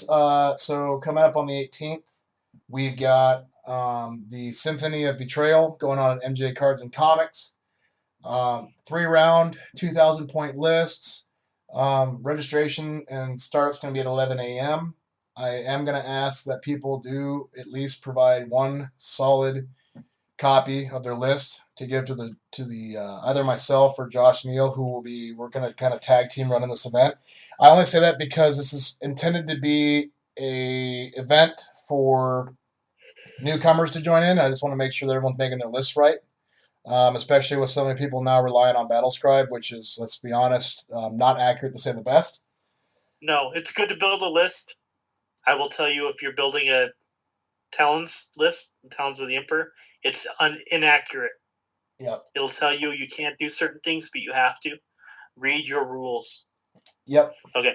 Yep. So please provide at least one physical copy of your list so we can just go over it and make sure it's good. And then games will start at noon. That's why registration's at 11, just to make sure everyone's set up and good to go. And then if they have any questions about how things work, we have time there. It is a newcomers event as well, which is why we're having rounds still be 2.5 hours long, but at 2,000 points. We intend it to be extra long since we know that the games of that size only last about an hour and a half, just so people who don't know the rules well have time to research and read, and everyone can just kind of kick back and just not be in a rush. After that, Artist Trident will be starting in 2 weeks, April 1st. I am going to say this. I said it before. Read the primer for the first planet of, I think it was Nihilus. I've even forgotten my own shit. But read the primer for the planet because there is information leaked there if you know what you're looking for to reveal some of the missions that will be used. And no, they are not from the Red Book. There will be no missions from the Red Books in the Artist Trident campaign. It'll all be from the Black Books, and it will not go in order. So What? nope. They're gonna be picked missions from across all 7 books that are going to reflect the narrative that we're trying to recreate. So that's all I got for events for right now. What about you, Dave? Well, I've got the sold out event in March 25th. I'm going to be trying out. We were just talking a few of the scenarios going on with that. In April, I started out the Tides of the Corrupted. Yep. It's going to be all the way to December. So we got 5 events planned in April, June, August, October, and December. Epic. It's amazing. So what it is, it's basically a mad scramble for supplies for each event. I'm still debating on how many games I'm going to run because I'm running 3,000 point lists. I'm thinking just 2 games a day for the events, and we're also doing Zone Mortalis on top of that. So you'll be able to do Zone Mortalis or do a 3,000 point list. Zone Mortalis are only 1,000 point lists. We may bump them up to 1,250 depending. So it's very much an objective-based campaign over the year. So the more objectives you accomplish for your side, traitor, loyalist, or Black Shields. When I say Black Shields, it's basically the third faction of who's you guys get to choose at that point. Yeah. Or we just may let it to do their own thing. Will affect the event in August. It's a 2-day Dragonflight. It's going to be a narrative campaign that's structured around it. And more information will be following on all this. And then there'll be 1 game in October. And then finalizing December, a big team event like I did in December. So, and the 3 stores that are involved is Games and Gizmos. We're doing that the last weekend of April. I haven't posted too much information, but they're moving to a new store. So we figure kick off their new store with a new game. Games and Gizmos, Evan and Athena have really been supportive in this. And I've talked to Paul at Heroic Knights and Trent at MOB Games. So all 3 stores are backing this campaign together. That is awesome. It is, and it's all on the east side of Seattle, so it'd be basically the 405 corridor, and it's really nice because it's uniting three different communities. MLB Games is where it's only half a mile from my house, so I go there probably more than the rest. Games and Gizmos is in Kirkland, which is about half hour south of me, and Issaquah for Heroic Knights. It's about an hour south. So it's fairly well spaced apart, and all three communities are very strong, and they're different people. And I don't mean it bad. It's really nice because we got three very distinct communities, although we all interact. So it's fun because it's different play styles. MOB Games is more of a younger group, newer players. Games and Gizmos are guys who have been around, but they love the hobbying aspect of it. And I've seen some very beautiful armies coming out of there. It's the battle of the generations. It kind of is, but they're a younger crowd too. I say younger because I'm 40. So yeah, and then we always Heroic Knights. Yeah, we forget that you're an old bastard. That's I said to plug that in there. Yeah, you're old. Yeah, I am old. You're old. I feel old when I think guys are older than me and they're actually younger. And like Heroic Knights, Paul's very much into historicals, and he's jumped on this boat, and it's great because a lot of my players who have been playing 40K, 30K since the beginning are actually basing themselves in that store more. And because Paul it's just because where they're at too, it helps. So it's like I've got the more mature players and I've got the more younger players, and we're all coming together and creating this amazing community down here with these three stores. So that's awesome. And with that too, I mean, we say it every episode, but we're firm believers in support your store, especially those of us who are in the Heresy crowd, because a lot of the product that we purchase does not directly help the stores, i.e. Forge World. Yep. So we really do appreciate everyone's support in this. And, I'm going to kind of piggyback off that. So with the YouTube channel and all that, content has been slow. I blame work. I've had some pretty crazy ass work schedule changes happen in the very recent time frame. Dave can attest to that. Oh yeah. Threw some curveballs that I wasn't expecting, but I kind of slowed down editing. I should have more time for that later. But what I do want to say is, though, I am going to start a series on there for Heresy Tech, is what I'm going to call it. And it's how to convert plastic kits to Heresy, to make it not so much Heresy accurate in the sense of like the publications, but how to make Heresy units from plastic kits. And so we could better support our stores, and as well as, for those of us who want the accessibility of Heresy units to have that ability. So look at that in the near future. I am going to pirate Richard Johnson's original conversion idea with the Cataphront destroyers, and I'm going to put that up there just so that's more public knowledge and how that looks and stuff. And then my next one will probably be a Medusa siege tank. And then we'll go on from there, really. Just things that you can convert, pretty much. And there's a lot of ways to convert to. You can Rob touched a great point. But there's also your versions, but there's also different Facebook groups that do conversions. You got to search for them though. Some of them are secret. Obviously you won't find them at that point. Yeah. But ask other people. I'm lucky. I've got John the Signet down here. He does some amazing conversions. I'm going to have to hit him up to start showing us some more. Absolutely. But they're also... Sorry, go ahead. No, I was just agreeing with you. And I just wanted to point out, too, not only conversions, but kit bashing and where to get those parts from different kits to make units. Yes. Don't be afraid to kit bash. I'm running into a couple Facebook groups for 30K in the areas where they see something and people have a bad reaction, like, oh my god, should I not do this? Oh my god, will my Legion not be able to do this? No. Guys, no. Yeah. It's a game. It's obviously armies are going to be slightly different. You have to imagine the vastness of what we're playing in.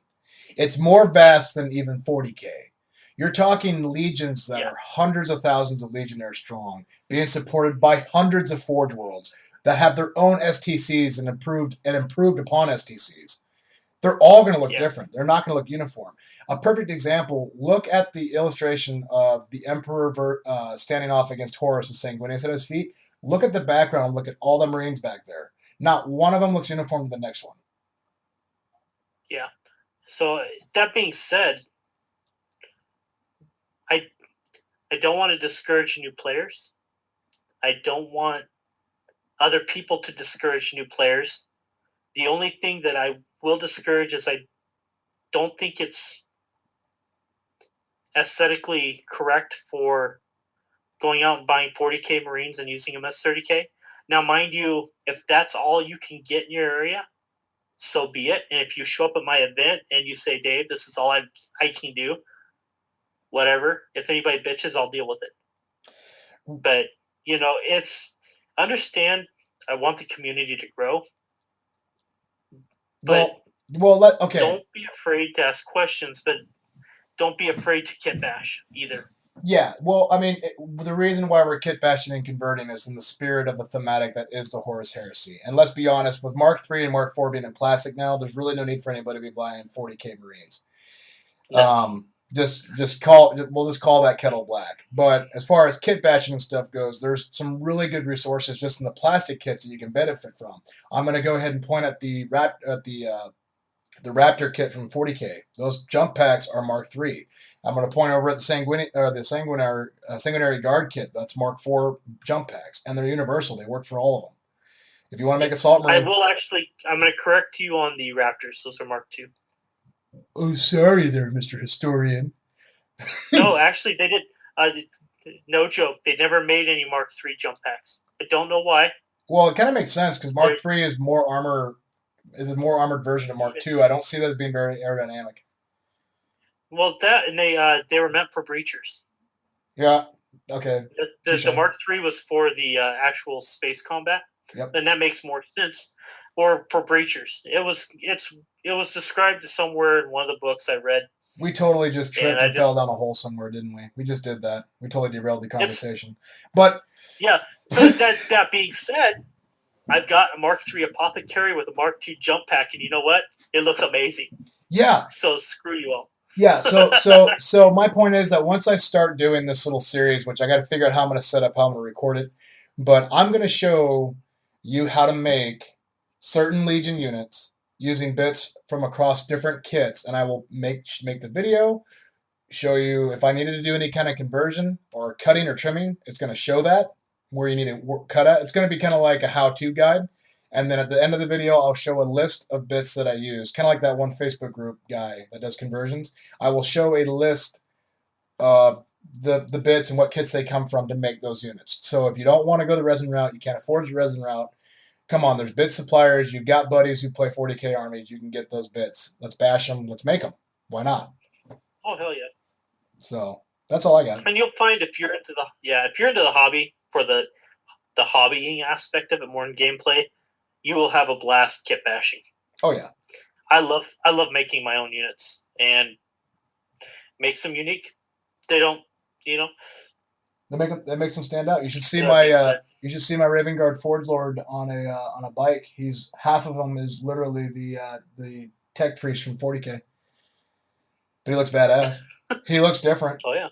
He looks like a Forge Lord. Nice. So cool. Yeah. But anyway, what I was going to say, going back to the event thing. Yeah.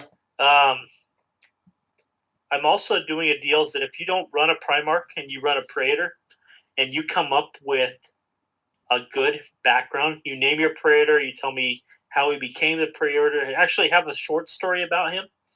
I'm going to give extra point, a victory point to your side for that. I will not make you read it in front of people because I know a lot of people are very uncomfortable doing that. But I may read it at some point on one of our podcasts because I love the fluff and I love fan fiction as long as it goes along with the fluff. So that being said, that encourages people to also be creative with their creators. That is bad. That is actually pretty badass.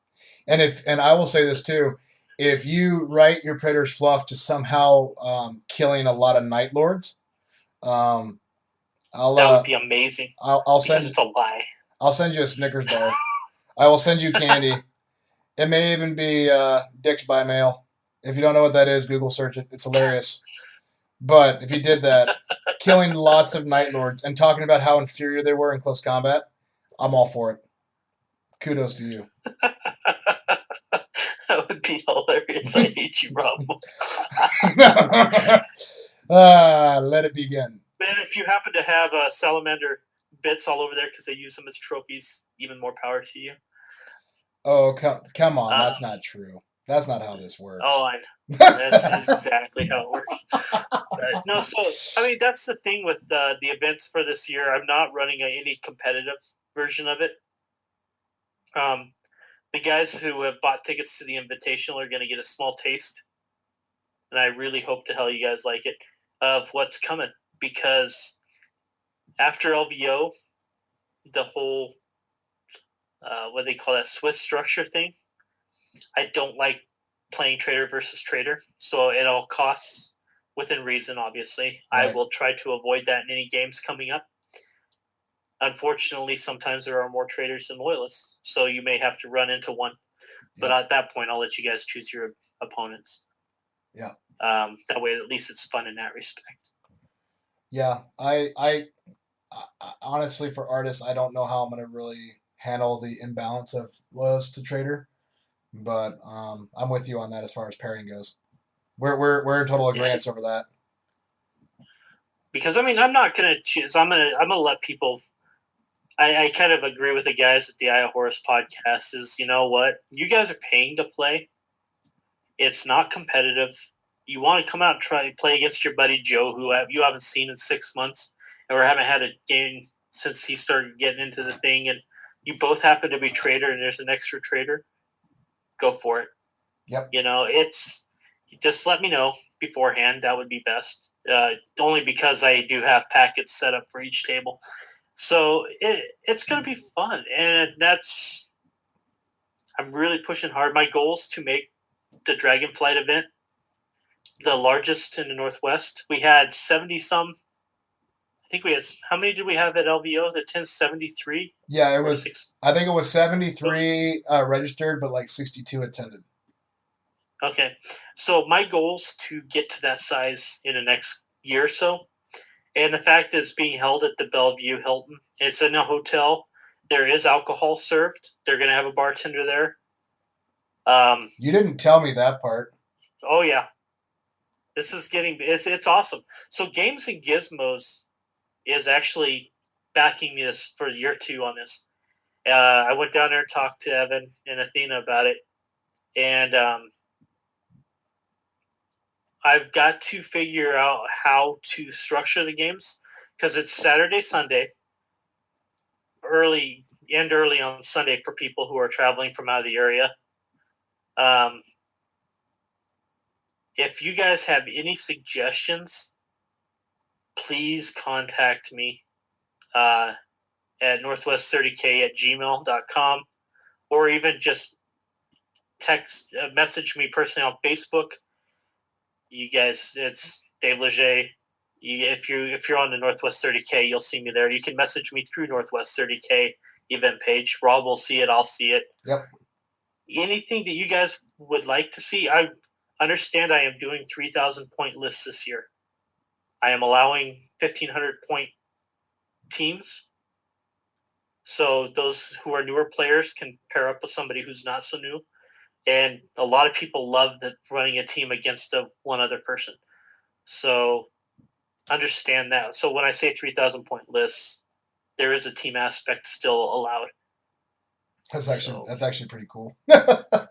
Yeah, I just couldn't think of a way because Honestly, if the newer players getting into Horus Heresy will realize bigger games are funner. You're able to bring in units that you normally wouldn't see in a 2,500 point list. You run a Primarch, there's 500 points basically. Yep. So it really it limits you're just running 2,000 points and tossing a Primarch in there or a Fellblade. Something, it's not, oh my god, big difference. At 3,000 points, you're seeing a Legion with a Lord of War. Yep. So it's a lot more fun. The games take a little bit longer, but not much. Well, yeah, not much because everything's dying. Exactly. Things die so fast. And, I think at LVO we did 2,500 point lists, right? Yep. Yeah. And we were blasted. I think everybody was done in 2 hours. Max. Yeah, I think there's only 1 or 2 games that actually ran to time. Yeah, I think I ran close to time on my last game, only because I was against a player. We were having fun, and we were both. It was a fun game, and we were actually playing a little more tactically, and we couldn't just outright slaughter each other. Yeah. But other than that, it was fun, And so I'm thinking that look along those lines. So I'm thinking you're going to see 2 games a day at my events, 4 games for the Zone Mortalis. But we may be able to squeeze 3 in, but that makes it harder on people who are traveling. I've got to be considerate. Yeah, be considerate. Make sure there's a bar. Yeah. Oh, yeah. Well, so far, Heroic Knights serves beer. MOB Games, as of November, will probably be serving beer as well. I don't know about Games and Gizmos with their new location on how they're going to do that. I wouldn't be surprised if they serve beer or alcohol of some sort at some point. Because it's in the state of Washington, all you need is a snack bar license, and you're allowed to serve a beer. Yep. Pretty easy to get to. It's fairly easy to get. You got to follow the rules, obviously. But so that being said, going back to the whole, I wanted to really amp up Dragonflight because it is the first 2-day event I'm going to be running. On a scale that it's going to be ran, I would like to have 30 slots open for people. I don't think that's too ambitious, especially if we're running some of those Zone Mortalis. Yeah. Because right now we're selling out at 22 for the invitational. Well, with an event that size and with what it's accommodating, you can bet your bottom dollar I'll be there. Oh yeah, and there's a couple guys from out of state who have already met. I've talked to. They're not on Facebook, and once I'm going to be posting this in the Heresy forums, Heresy 30K forums, as well. So that will reach a bigger venue of people. Yep. So if you are a part of those forums and you don't see anything posted, message me and remind me, because right now I'm trying. There's so much going on in my life. This is a hobby, but it's becoming a bigger portion of it. But the events are really important to keep our community growing. So I'm always open to suggestions. If you don't really care, Dave, I'm cutting Rob off every time he tries to talk to you. Yes, go ahead, Rob. Yes, you are. And I was just going to say, you don't have to worry about being reminded. I'll remind you daily with a picture of my penis until you upload it on Heresy 30K. So. Oh, dear God, man. I don't have a camera with that small of pixels. Ooh, that was good. That's like it, dude. That was good. You carry forth, sir. You carry on. Carry on, my wayward son. That's right. But I would really encourage, I think, we had a little over 200 downloads the last episode, I believe. Oh, it's gotten more than that. I know people. We're at like the 400 mark. Good. Yeah. That being said, guys, don't be afraid to jump in and talk to us. I know a lot of people I listen to our own podcast so I don't repeat mistakes more often. But show us what you guys are working on. Don't be afraid to say, hey, this is what I'm working on. What do you guys think? Or, hey, this is my paint job. We'll talk about stuff like that. Yeah. This is how we unite the community.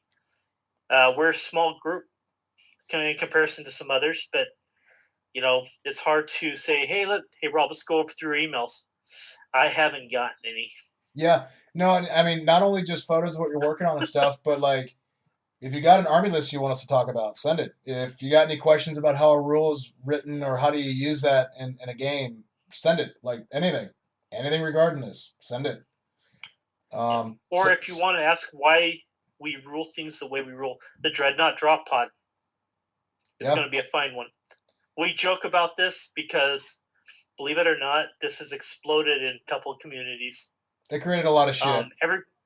It does, and it's silly. So, as of right now, Rob, how are you doing it in Alaska? You cannot shoot the Dreadnought inside the drop pod. That's the way I'm doing it as well in the Seattle events for Northwest 30K. It's spelled out there. There's, unless they say, well, we didn't mean it like that, and it's put in an FAQ. Yep. That's the way we're running it. If the Dreadnought is in the drop pod, you cannot shoot it. Yep. You have to kill the drop pod first. Yep. So I think we said the other way last time, and I'm going to apologize for that. We're redoing that because I was corrected. I talked to a couple longtime players down here, and the wording is what it is. It's how we were inflecting it. Yeah. Well, made us leap. Well, and here's the thing. If wording is ambiguous, then you always revert back to the USR and whatever the USR dictates. And the USR calls an open top transport. To me, that's argument closed. So. Yep. Simple as that. But, I mean, don't be afraid. If you got rules questions, we may not have the answer you want to hear, or we may look at it like, well, I never thought of it that way. And that's half the fun of the game. I run events. I don't know every rule. What I do is I organize things, and my fallback is, well, what's the rule book say? So if you want to have a rule book discussion, by all means, awesome. I love stuff like that. Agreed. But, I like discussions. I don't believe in a rule argument. I believe in a rule discussion because it's two different ways of viewing things, and you come to a conclusion on it. It's helpful. It's beneficial. And the great part about it is what's it? If you don't agree, roll dice. Yep, on a 4-up. let the dice decide. And that is, you know what? Like with my events, that is literally. Like, if you call me over because you don't understand how a rule works, all for it. But if you call me over because there's a rule disagreement, I'm just going to look at you and be like, roll a dice. We're not going to go there. Well, the only time I will, and the only time I will actually, I'll read the rule and I'll look at him and it's like, okay, so here's the situation. This is the way I look at it. And the guy's like, well, no, him and Ha, or are you? Like, well, obviously, you don't agree with how I want to do it. Let's get some dice out. Yep. On a 4-up, you're right. On a 3-up or a 3-down, he's right. Yep. And if they don't want to do that, they're like, well, then you don't get to do either. Yep. Just move on. Both those units don't do shit. Yeah. You should just have Sasquatch models for when that happens. And when that happens, just be like, and both units don't do shit, and now there's Sasquatch there. You see what you did? You acted like kids, and now Big Daddy Sass showed up. What was that? You wanted to argue about sweeping advance rules? Well, guess what? Now we got Sassafras here, and he's going to settle it for you, both of you. So, hey, here you go for being petty. Have a Jack Link. So I'm actually thinking about redoing the 30K logo, the Northwest 30K logo, putting a Sasquatch in there. Why not, dude? Just do it. I was thinking of replacing the Space Needle area, having like a Sasquatch there with a big club, like walking through the city. Oh, dude. Or just maracas, because that'd make no sense. What the hell are maracas? The shakers, the Mexican shakers, just be like a Sasquatch dancing down the street. Why not? Because you won't see that very well when it's just an outline, like I have the city. You've got a valid point. I have very large dreams, but very little forethought. You're right. No one can see that. You're right. Stick with the club. I like the outline of a squatch with a club. I might just do that. So they'll have like Mount Rainier behind it, but it's not just it depicts Seattle skyline. But if you don't have Space Needle in there, it can count for any city really. Yeah.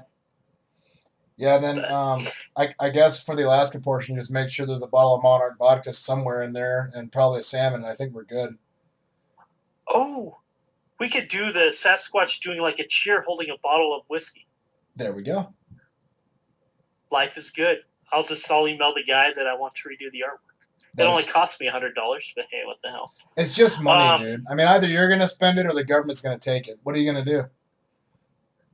Discuss it with my wife on why in the hell I'm having more T-shirts made. Fair enough. I love my wife. Anyway. Anyways, so on that note, I'm pretty much as far as the events go. There, like I said, I'm gonna repeat is April, June, August, October, and December. So there's gonna be 5 North 30K events. There are a couple guys running campaigns, so you may see some Zone Mortalis stuff pop up, or some other game days pop up on a page. Don't be afraid to attend those; they're fun. Paul Bullett's running a campaign, and Richard Johnson's running Zone Mortalis stuff. Get involved. It's just gives you an opportunity to play with more people. Yep. I believe both are free, so why not? And for the Alaska side, we've got March, April, August, September at Battles on Ursa, and November. And I will be working on having more one-day events in the coming months as things progress. It's all about you guys here in our area, here in Alaska. The more attendance and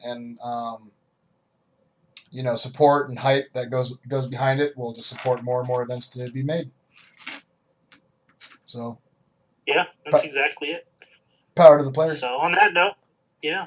I think I'm gonna go to bed. Yeah, you should go to bed. I'm gonna go and pull on out here. So. Well, have fun. Thank you all again. I want to say a big shout out to MOB Games Lake Stevens, Games and Gizmos in Kirkland, Grove Knights in Issaquah, for supporting Northwest 30K this year's campaign. And go ahead, Rob. And I'd like to support Tier 1 Cards and Games in Anchorage, MJ's Cards and Comics in Wasilla, the Dragon's Den in Homer, and the Comic Shop in Fairbanks for supporting us as well. Yeah. And the Rose City guys have crap. They have crap. That's good to know. Thank you for sharing that. Got crap. No, jeez. I am like the worst organizer ever for these bastards. Never and noticed. I just called them bastards. Yeah, see? They're bastards and they have crap. It's official.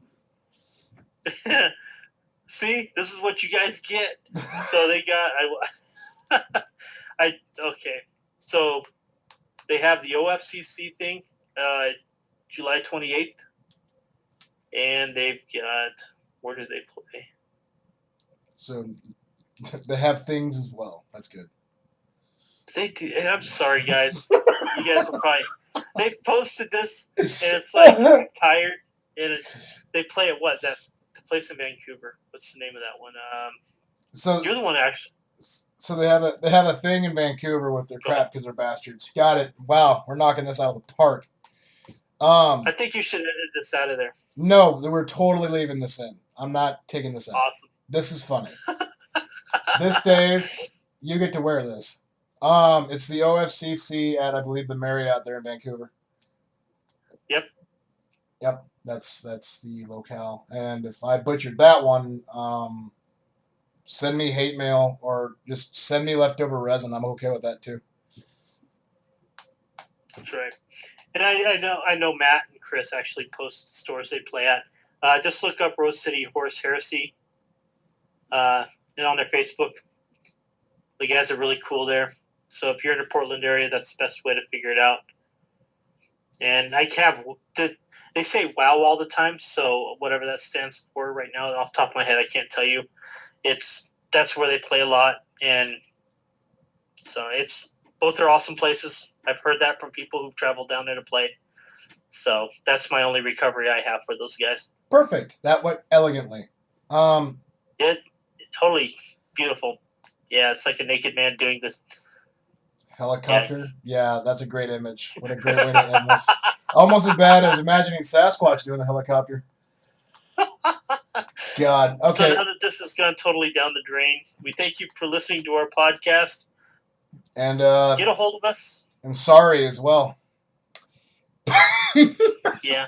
On that horrible note, I do want to give a shout out to any of the Boise crew that happen to be listening to this.